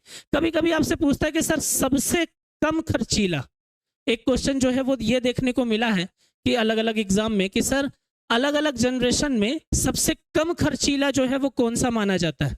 तो वहां पर जब आप देखेंगे तो सबसे कम खर्चीला में, याद रखिएगा बात हम थर्ड की कर रहे हैं लेकिन आंसर जो है वो फोर्थ होगा, क्योंकि यहाँ पर कम खर्चीला की बात हो रही है, इसलिए याद रखिए कि सबसे कम खर्चीला ओवरऑल में आप देखोगे तो आपको कौन सा नजर आएगा, आपको पांचों जनरेशन में नजर आएगा फोर्थ जनरेशन जो हम वो यूज कर रहे हैं, जो हमारे आज के सिस्टम। बात समझ में आ रही है? नेक्स्ट अगर हम देखते हैं तीसरी जनरेशन या तीसरी पीढ़ी के कंप्यूटर के उदाहरण की, तो IBM 370। अब इसमें आप देखिए यहाँ पर अगर मैं बात करूं, जब मैं उदाहरण की बात कर रहा हूं, तो जब आप सेकेंड जनरेशन को देखते हो तो सेकेंड जनरेशन में उदाहरण में आपको IBM 7094, IBM 1400 सीरीज। तो यहाँ पर ये याद रखना पड़ेगा कि सर नंबर चेंज होने से, मॉडल चेंज होने से जनरेशन जो है वो बदल रही है ना। ये मत सोचिए कि IBM की सीरीज है तो चलो सेकंड में डाल देते हैं या थर्ड में डाल देते हैं, तो ये याद रखना पड़ेगा। तो IBM 370, IBM system 360, UNIVAC 1108, UNIVAC AC 9000 इत्यादि। तो ये कुछ एग्जाम्पल याद रखिए। कभी कभी क्या होता है कि कुछ नाम दे देगा और बोलेगा कि बताइए किस जनरेशन के हैं ये, ठीक है, तो ये भी थोड़ा सा याद रखना पड़ेगा। पिछली पीढ़ियों की तुलना में आकार जो है वो क्या हो गया, इसका छोटा हो गया, भरोसा या विश्वसनीयता इसके ऊपर जो है वो बढ़ गई, और कम ऊर्जा का उपयोग कर रहा था इसलिए हीटिंग की समस्या जो है वो यहाँ पर खत्म हो गई। गति बेहतर थी, मिली सेकेंड में डेटा का एग्जीक्यूशन हो जाता था। बात समझ में आ रही है?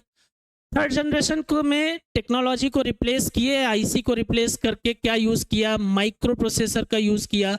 इस पर आधारित होकर जो सिस्टम बनाए गए वो माना यह जाता है कि 1976 से 89 तक, है ना। तो इसका टाइम ड्यूरेशन 89 तक है, लेकिन कुछ कुछ बुक में वो प्रेजेंट भी दिया है। क्यों प्रेजेंट दिया है, तो उसका लॉजिक उन्होंने ये बताया कि सर आज भी तो माइक्रो प्रोसेसर पर आधारित होकर हम सिस्टम जो है वो यूज कर रहे हैं, हम डेवलप कर रहे हैं। इसलिए हम ये बोलते हैं कि फोर्थ जनरेशन का एंडिंग टाइम और फिफ्थ जनरेशन का जो स्टार्टिंग टाइम है वो कॉमन है। बात समझ में आ रही है? हम जीएस में पढ़ते हैं ना, ये संक्रमण का दौर है, ये परिवर्तन का दौर है, तो ये भी कुछ वैसे ही था। तो यहाँ पर ये याद करिए कि माइक्रो प्रोसेसर का जैसे ही आविष्कार हुआ वैसे इस पर आधारित होकर सिस्टम जो है वो डेवलप होते चले गए, और हजारों आईसी जो है वो कंटेन करके रखता है। VLSI, LSI जो है वो आपको यहाँ पर देखने को मिलेगी। Large scale integration, very large scale integration circuit जो है वो डिजाइन किए गए थे। कंप्यूटर का आकार जो है वो कम हो गया, आधुनिक माइक्रो प्रोसेसर आमतौर पर, ठीक है, ये थ्योरी है, जरूरत आवश्यकता नहीं है, ठीक है। चौथी पीढ़ी के अगर आप उदाहरण देखेंगे तो एप्पल मैकिंटोश और IBM PC, है ना, IBM PC जो भी थे या जो आज भी सिस्टम जो देखने को मिल रहे हैं डिफरेंट, वो सब के सब चौथी पीढ़ी के ही कंप्यूटर माने जाते हैं। तो प्रीवियस की तुलना में पावरफुल ज़्यादा है, ठीक है, भरोसेमंद ज़्यादा है, आकार छोटा हो गया, और हीट डिस्चार्जिंग के लिए फैन का प्रयोग जो है वो किया गया, जो क्या करता था, इसको थोड़ा सा कूलिंग के लिए प्रयोग करते थे, ठंडा रखने में। और एक लाइन जो अभी थोड़ी देर पहले मैंने आपको बताया था कि इस सभी पीढ़ियों में सबसे सस्ता कौन सा होगा, तो सभी पीढ़ियों में सबसे सस्ता होगा फोर्थ जनरेशन। बात समझ में आ रही है? तो ये याद रखिएगा, सभी पीढ़ियों में सबसे सस्ता कौन सा होगा, वो होगा फोर्थ जनरेशन। क्लियर है? चलिए, अब बात आती है पांचवी पीढ़ी की, और पांचवी पीढ़ी के कंप्यूटर, है ना, किसको बोलते हैं? ऐसे सिस्टम जो किस पर आधारित हो, जो आर्टिफिशियल इंटेलिजेंस पर आधारित हो, ऐसे सिस्टम जो किस पर आधारित हो, जो क्वांटम कंप्यूटर पर आधारित हो, क्वांटम टेक्नोलॉजी पर बेस्ड। तो यहाँ पर ये याद रखिएगा। तो इसका टाइम माना जाता है 1990 से अब तक, लेकिन कुछ कुछ बुक में इसको दिया हुआ है प्रेजेंट से बियॉन्ड, मतलब अभी वर्तमान से आगे आने वाले समय तक। बात समझ में आ रही है? तो ये याद रखिएगा, और ये बार बार मैं इसीलिए बोल रहा हूँ क्योंकि अगर ये क्वेश्चन आ जाए तो ये है बहुत बेसिक, लेकिन अगर आप डिपेंडेंट होंगे, आप थोड़ा सा अगर दिमाग लगाएंगे और ऑप्शन के आधार पर करेंगे तो आपका आंसर सही हो जाए, लेकिन पता होना चाहिए आपको ये भी, है ना। यहाँ पर क्या यूज करते थे? आर्टिफिशियल इंटेलिजेंस का यूज करते थे, और आर्टिफिशियल इंटेलिजेंस का मतलब होता है कि सर एक ऐसी तकनीकी जिसका प्रयोग करके ऐसी मशीन्स को विकसित किया जाए जो ह्यूमन के जैसे बिहेव कर सके, और AI पर आधारित होकर अलग अलग टाइम पर अलग अलग सिस्टम जो है वो लगातार डेवलप किए जा रहे हैं। आपने नाम सुना होगा सना का, है ना, आपने नाम सुना होगा सोफिया का, सना जो है वो न्यूज एंकर है ना, न्यूज सुनाती हैं ये। और यहाँ पर अगर हम बात करें तो पहले आप देखते थे कि अलग अलग न्यूज चैनल में आपको अलग अलग एंकर जो है वो दिखाई देती थी, लेकिन उनके स्थान पर अब कौन आने लगा है, अब सना का प्रयोग होने लगा। तो एक चीज ये याद रखिए कि आर्टिफिशियल इंटेलिजेंस पर आधारित होकर मनुष्य के कार्य जो है वो जितने आसान हुए, आगे आने वाले समय पर, आगे आने वाले टाइम पर वो उतना ही एक समस्या को पैदा कर रहे हैं, और उतने ही आप देखिएगा कि मनुष्य के काम जो है वो मशीन करने लगेंगे। और जब तक मनुष्य जो है वो इन मशीनों से, इन एआई से कुछ बेहतर नहीं जानता है, तब आप देखिएगा कि वहां पर बेरोजगारी की समस्या, लोगों की नौकरियां जो हैं वो जाएंगी। अब जब सना आ गई हैं तो दूसरी एंकर की आवश्यकता क्या है, तो उनको तो निकाल दिया जाएगा ना, तो ये समस्या है। तो अगर ये अच्छा है तो एक साइड से इसका साइड इफेक्ट जो है वो भी देखने को मिलेगा। बात करेंगे, डिटेल में बात करेंगे कब, जब एआई की बात करेंगे, हमारे टॉपिक में ही है, उसके बारे में चर्चा करेंगे। ठीक है, चलिए। 5th जनरेशन के बाद में, जब ये हमारे जनरेशन ऑफ सिस्टम थे, जनरेशन ऑफ कंप्यूटर थे, और अलग अलग टाइम ड्यूरेशन पर, अलग अलग तकनीकी पर आधारित होकर हमने विभिन्न प्रकार के कंप्यूटर जो हैं उनको विकसित किया, और विभिन्न प्रकार के कंप्यूटर पे विभिन्न प्रकार के कंपोनेंट जो हैं वो हमने क्या किए, यूज़ किए, और उन पर आधारित होकर जो सिस्टम बने वो अलग अलग पीढ़ियों के तौर पर जाने लगे। आई होप कि आपको इतनी चीज़ें जो हैं वो क्लियर हो गई होंगी। आपको 2 सेगमेंट पता चल गए होंगे, क्लियर हो गए होंगे, समझ में आ गए होंगे कि सर हिस्ट्री ऑफ कंप्यूटर में हमको क्या क्या याद रखना है, और जनरेशन ऑफ कंप्यूटर में हमको क्या क्या याद रखना है बेसिक, लेकिन महत्वपूर्ण है, इंपॉर्टेंट है, इसलिए आवश्यक है कि आप इसको अच्छे से याद रखें। इंट्रोडक्शन में, और आज की क्लास का जो तीसरा और लास्ट सेगमेंट है वो है कंप्यूटर का वर्गीकरण। किस आधार पर अगर आप देखोगे तो विभाजन जो है वो किया जाता है ना। तो यहां पर अगर मैं बात करूं तो मुख्यतः जब आप विभाजन की बात करेंगे,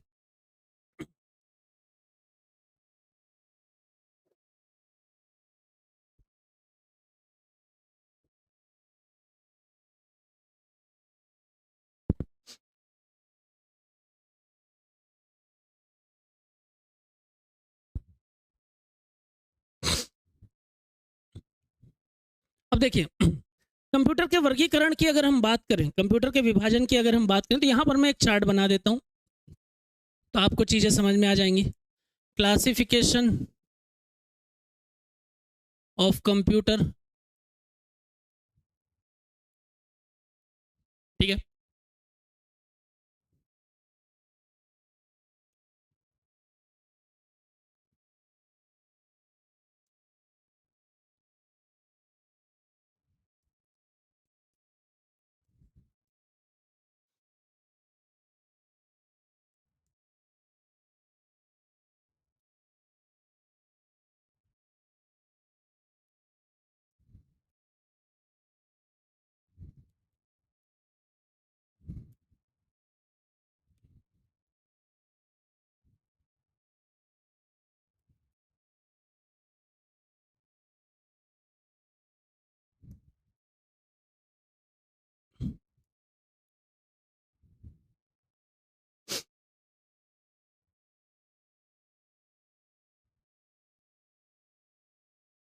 ठीक है, based on size and application, based on size and performance के बेसिस पर, बेस्ड ऑन एप्लीकेशन, है ना।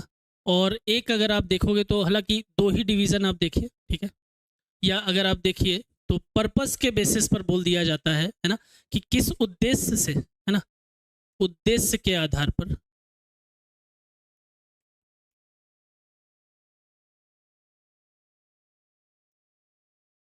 ठीक है, तो यहां पर जब आप देखोगे तो आपको विभाजन जो है वो 3 प्रकार का दिखेगा।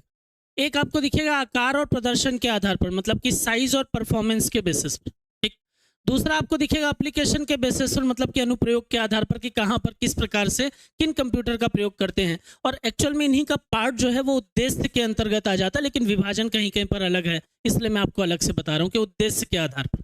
तो यहां जब आप देखोगे तो आपको ये चारों नजर आएंगे। आपको नजर आएगा माइक्रो, मिनी, मेन फ्रेम और सुपर कंप्यूटर।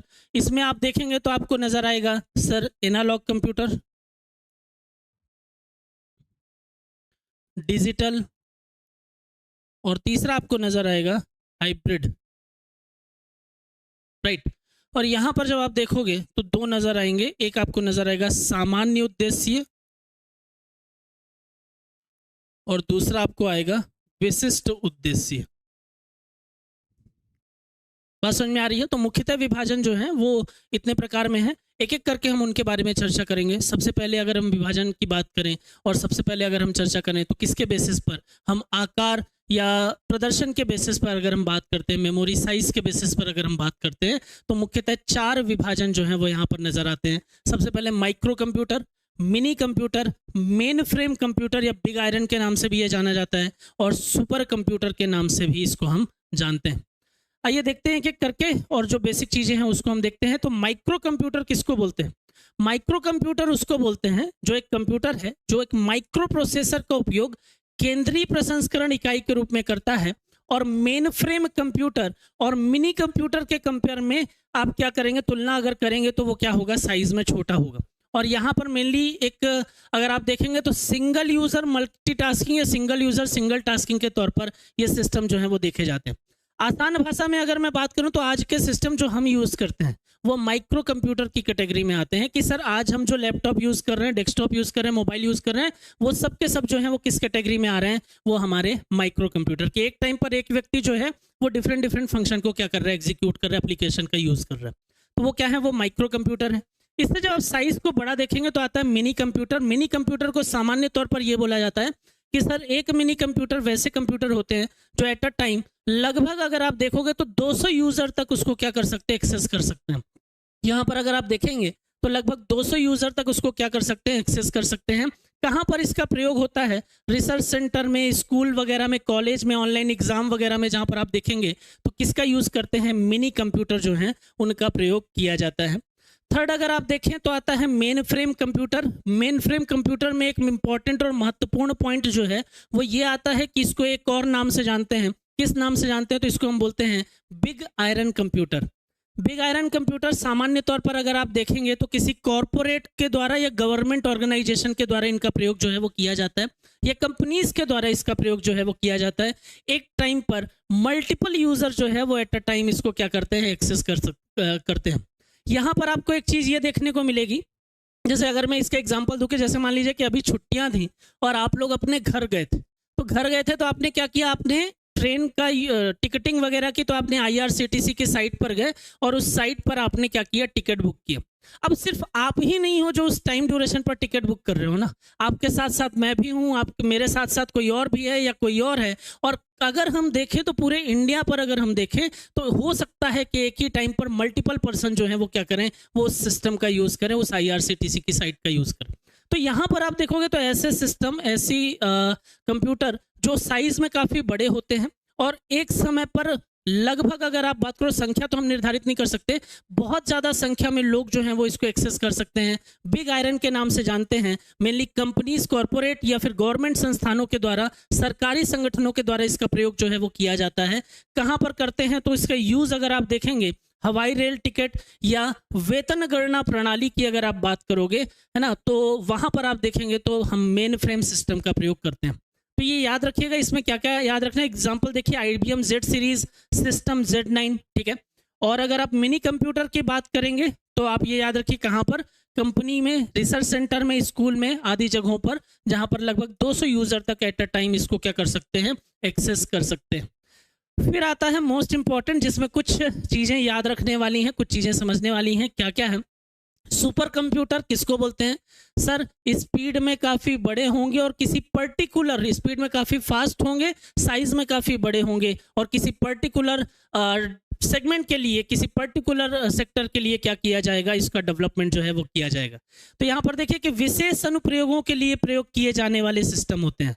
यहाँ पर आप देखेंगे कि सुपर कंप्यूटर, जिसका उपयोग आज के सबसे तेज कंप्यूटर के रूप में किया जाता है, किसके लिए होता है? तो विशेष अनुप्रयोगों के लिए इसका प्रयोग होता है, और जिनके लिए अत्यधिक महत्वपूर्ण डेटा और गणितीय गणनाओं की भारी मात्रा में प्रसंस्करण जो है उसकी आवश्यकता होती है। तो मेनली आप देखिए, आसान भाषा में अगर हम समझें, वेदर फोरकास्ट हो गया, मिसाइल डेवलपमेंट हो गया, है ना, अलग अलग प्रकार से किसी एक पर्टिकुलर बड़े सेक्टर के लिए अगर हम देखें तो उसके लिए हम क्या करते हैं, हम सुपर कंप्यूटर का प्रयोग करते हैं।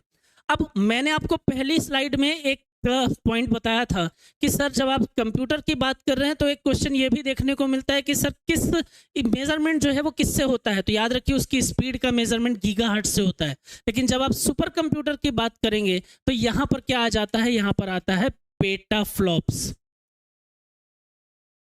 ठीक है, ये पॉइंट याद रखना है आपको। ठीक है, अभी आगे मिलेगा। तो उदाहरण देखें तो क्रे1 क्रे2, ठीक है। अब क्रे1 क्रे2 किसके नाम पर है, तो एक पॉइंट ये भी याद रखिए कि सर जो जब हम सुपर कंप्यूटर की बात करते हैं तो सुपर कंप्यूटर में फादर ऑफ सुपर कंप्यूटर जो है वो कौन माने जाते हैं, तो उनका नाम है सेमोर क्रे। और सेमोर क्रे के नाम पर ही दो सुपर कंप्यूटर जो है यहाँ पर आपको दिखाई दे रहे हैं, उनका नाम है क्रे1 और क्रे2। ये दोनों सुपर कंप्यूटर हैं, इसके डेवलपर जो हैं वो सेमोर क्रे हैं। और परम 10,000 के बारे में मैंने आपको बताया ही था। ठीक है, सुपर कंप्यूटर की अगर आप बात कर रहे हैं तो एक क्वेश्चन यहाँ से ये बनता है कि सर सबसे तेज, विश्व का सबसे तेज है ना, सबसे फास्ट सुपर कंप्यूटर जो है वो कौन सा है, तो उसका नाम आपको याद रखना है, उसका नाम है फ्रंटियर। ठीक है, उसका नाम है फ्रंटियर। ठीक है, ये है सबसे फास्ट। और अगर आपसे ये पूछे कि सर भारत का सबसे शक्तिशाली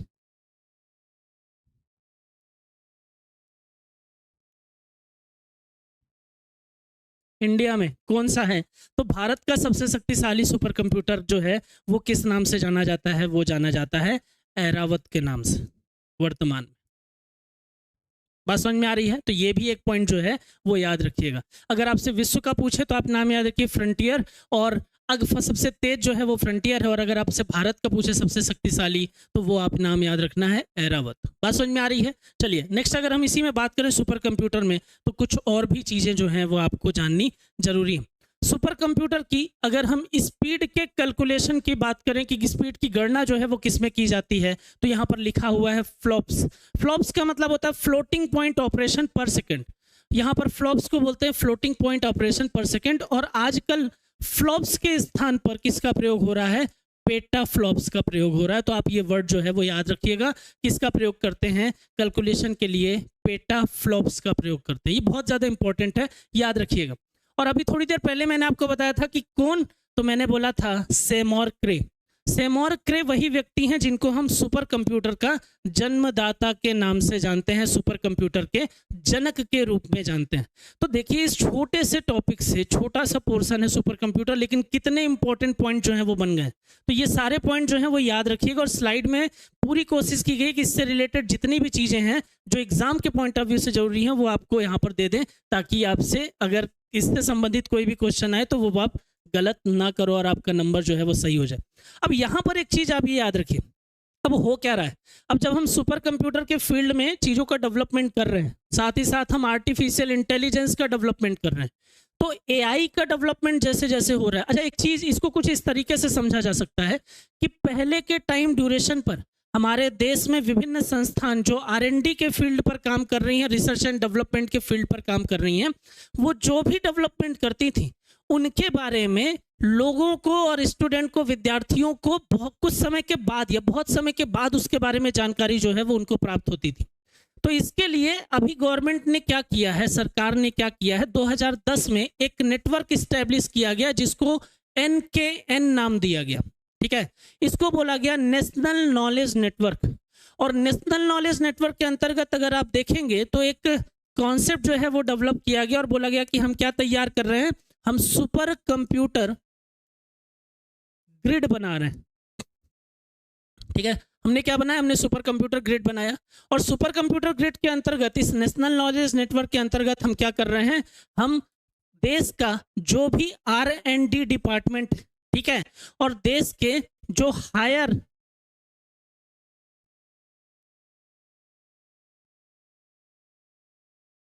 एजुकेशनल इंस्टीट्यूशन है, ठीक है, देश के जो उच्च स्तरीय संस्थान है, शिक्षा से संबंधित उच्च स्तरीय संस्थान है, और देश का जो रिसर्च एंड डेवलपमेंट से संबंधित जो संस्थान है, उनको हम क्या कर रहे हैं, एक नेटवर्क के जरिए लिंक कर रहे हैं। अब जब लिंक कर रहे हैं तो उससे होगा क्या, यहाँ पर जिसका भी डेवलपमेंट होगा उसके बारे में किसको जानकारी होगी, यहाँ जैसे ही डेवलपमेंट होगा उसके बारे में इंफॉर्मेशन यहाँ पर पढ़ने वाले विद्यार्थियों को मिलेगी, स्टूडेंट को मिलेगी। और जब इस प्रकार के डेवलपमेंट को वो अपने शैक्षणिक संस्थानों में देखेंगे तो उनमें नवाचार जो है वो विकसित होगा, उसके प्रति वो अट्रैक्ट होंगे और उस पर्टिकुलर फील्ड में भी वो क्या कर सकते हैं, बेहतर तरीके से काम कर सकते हैं।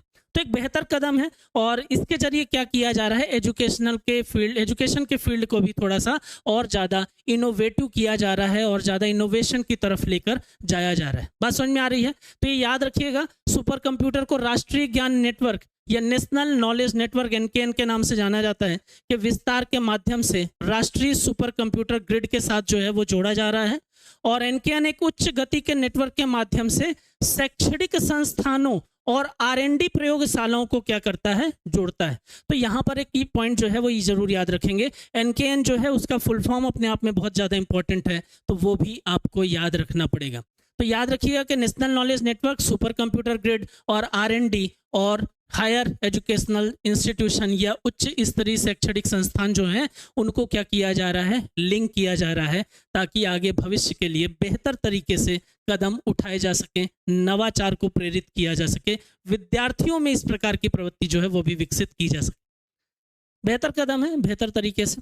ये एक सेगमेंट था, ये मेमोरी साइज और उनके परफॉर्मेंस के बेसिस पर, उनके प्रदर्शन के आधार पर हमने विभाजन देखा कंप्यूटर का, जिसमें हमने ये देखा कि 4 प्रकार के विभाजन जो हैं वो देखने को मिलते हैं। अब बात आती है किसकी, अब बात आती है कि सर अगर हम देखें तो अनुप्रयोग के आधार पर जो वर्गीकरण है, जो यहाँ पर मैंने आपको चार्ट में बताया है, अनुप्रयोग के आधार पर तब आप देखेंगे एनालॉग, डिजिटल और हाइब्रिड के बेसिस पर, तब आप बोल सकते हैं कि सर एनालॉग होगा, डिजिटल होगा और हाइब्रिड होगा। क्या मतलब होता है, बात करते हैं।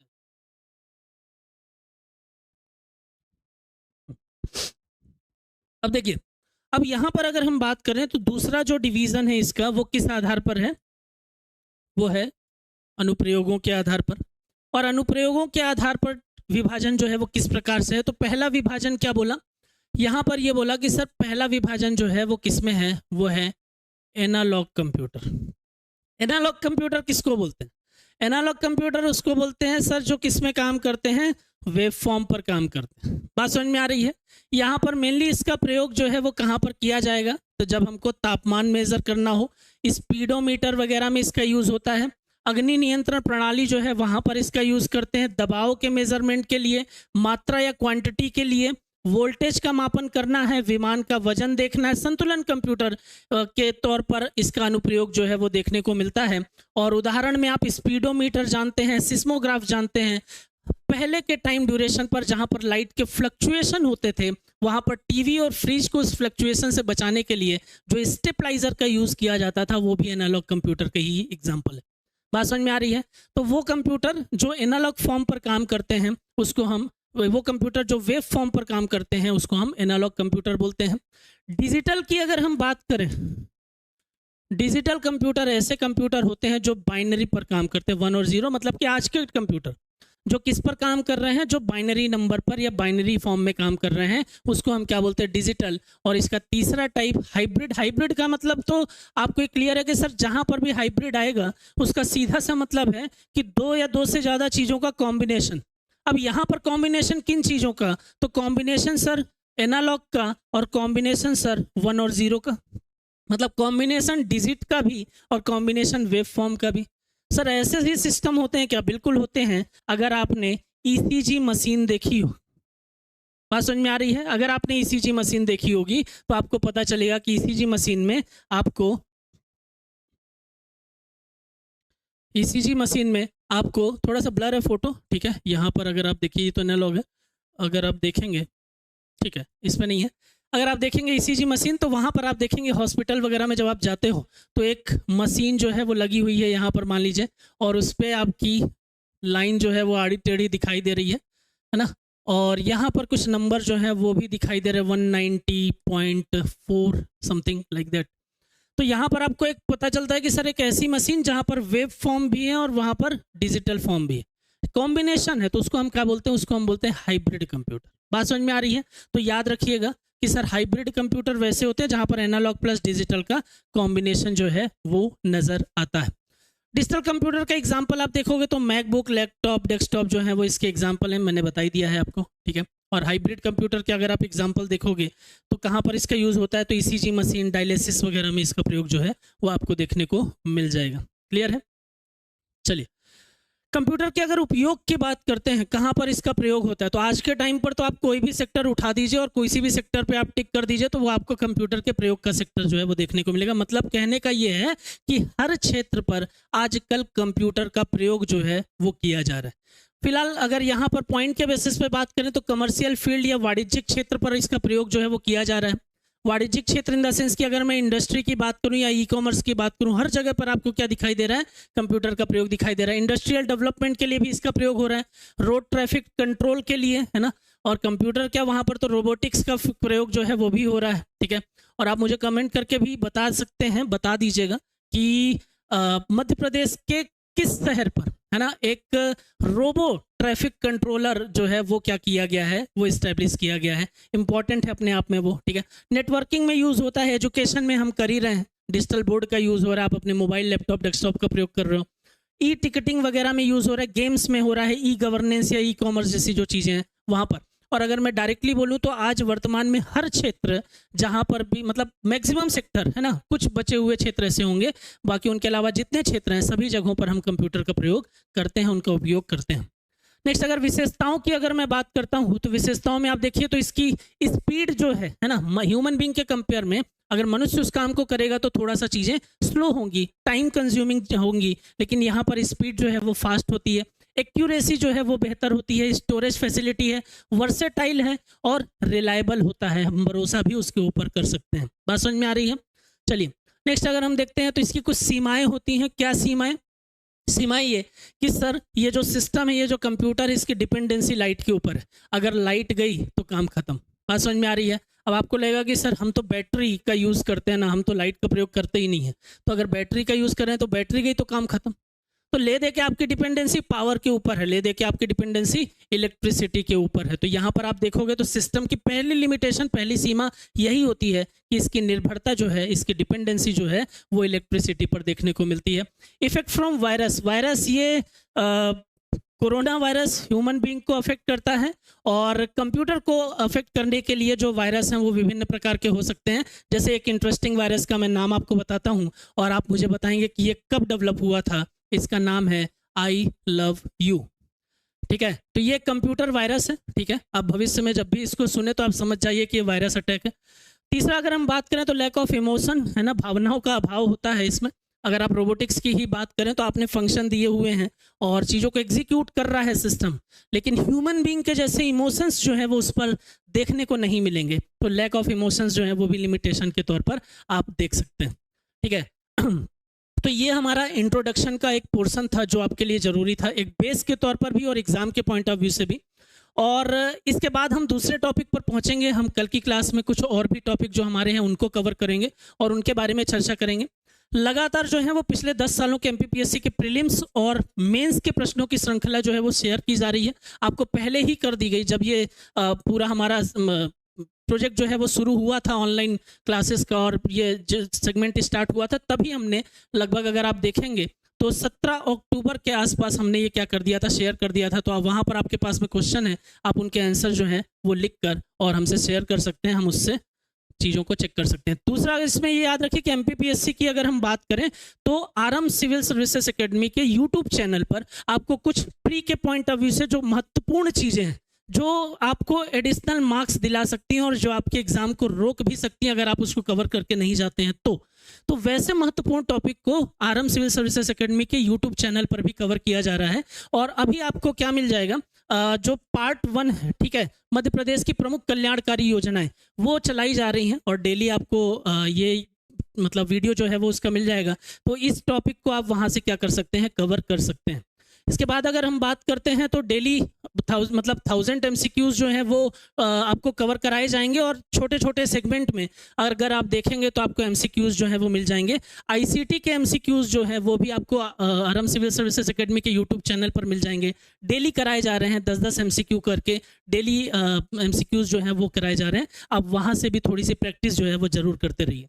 नेक्स्ट अगर हम बात करते हैं तो यहाँ पर आप देखिए कि यूनिट 1, 3 और 5 जो MPGS वाला पोर्शन है उसके MCQs जो हैं वो भी कराए जा रहे हैं ICT के साथ साथ, तो वो भी आपको वहाँ पर मिल जाएंगे। आप उसकी भी प्रैक्टिस अपनी जारी रखिए।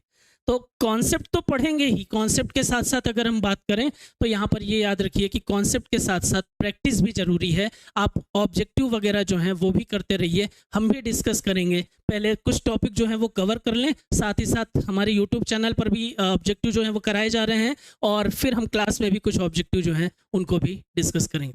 आई होप कि आपको ये चीज़ें समझ में आई होंगी। ये चीज़ें जो बेसिक फॉर्म में हमारे ICT और कंप्यूटर का जो बेसिक पोर्शन है वो आपको समझ में आया होगा, मैं ऐसी आशा करता हूँ। अगर किसी भी प्रकार की कोई भी समस्या हो या कोई भी डाउट हो तो आप मैसेज करिए, आप कमेंट करिए, हम उसके बारे में चर्चा करेंगे। चलिए फिर आज के लिए इतनी चीज़ें काफ़ी हैं। हम कल मिलेंगे इसी टाइम पर, हम बात करेंगे किसी नए टॉपिक के बारे में, और आपको PDF जो है वो शाम को उसकी मिल जाएंगे। Thank you so much.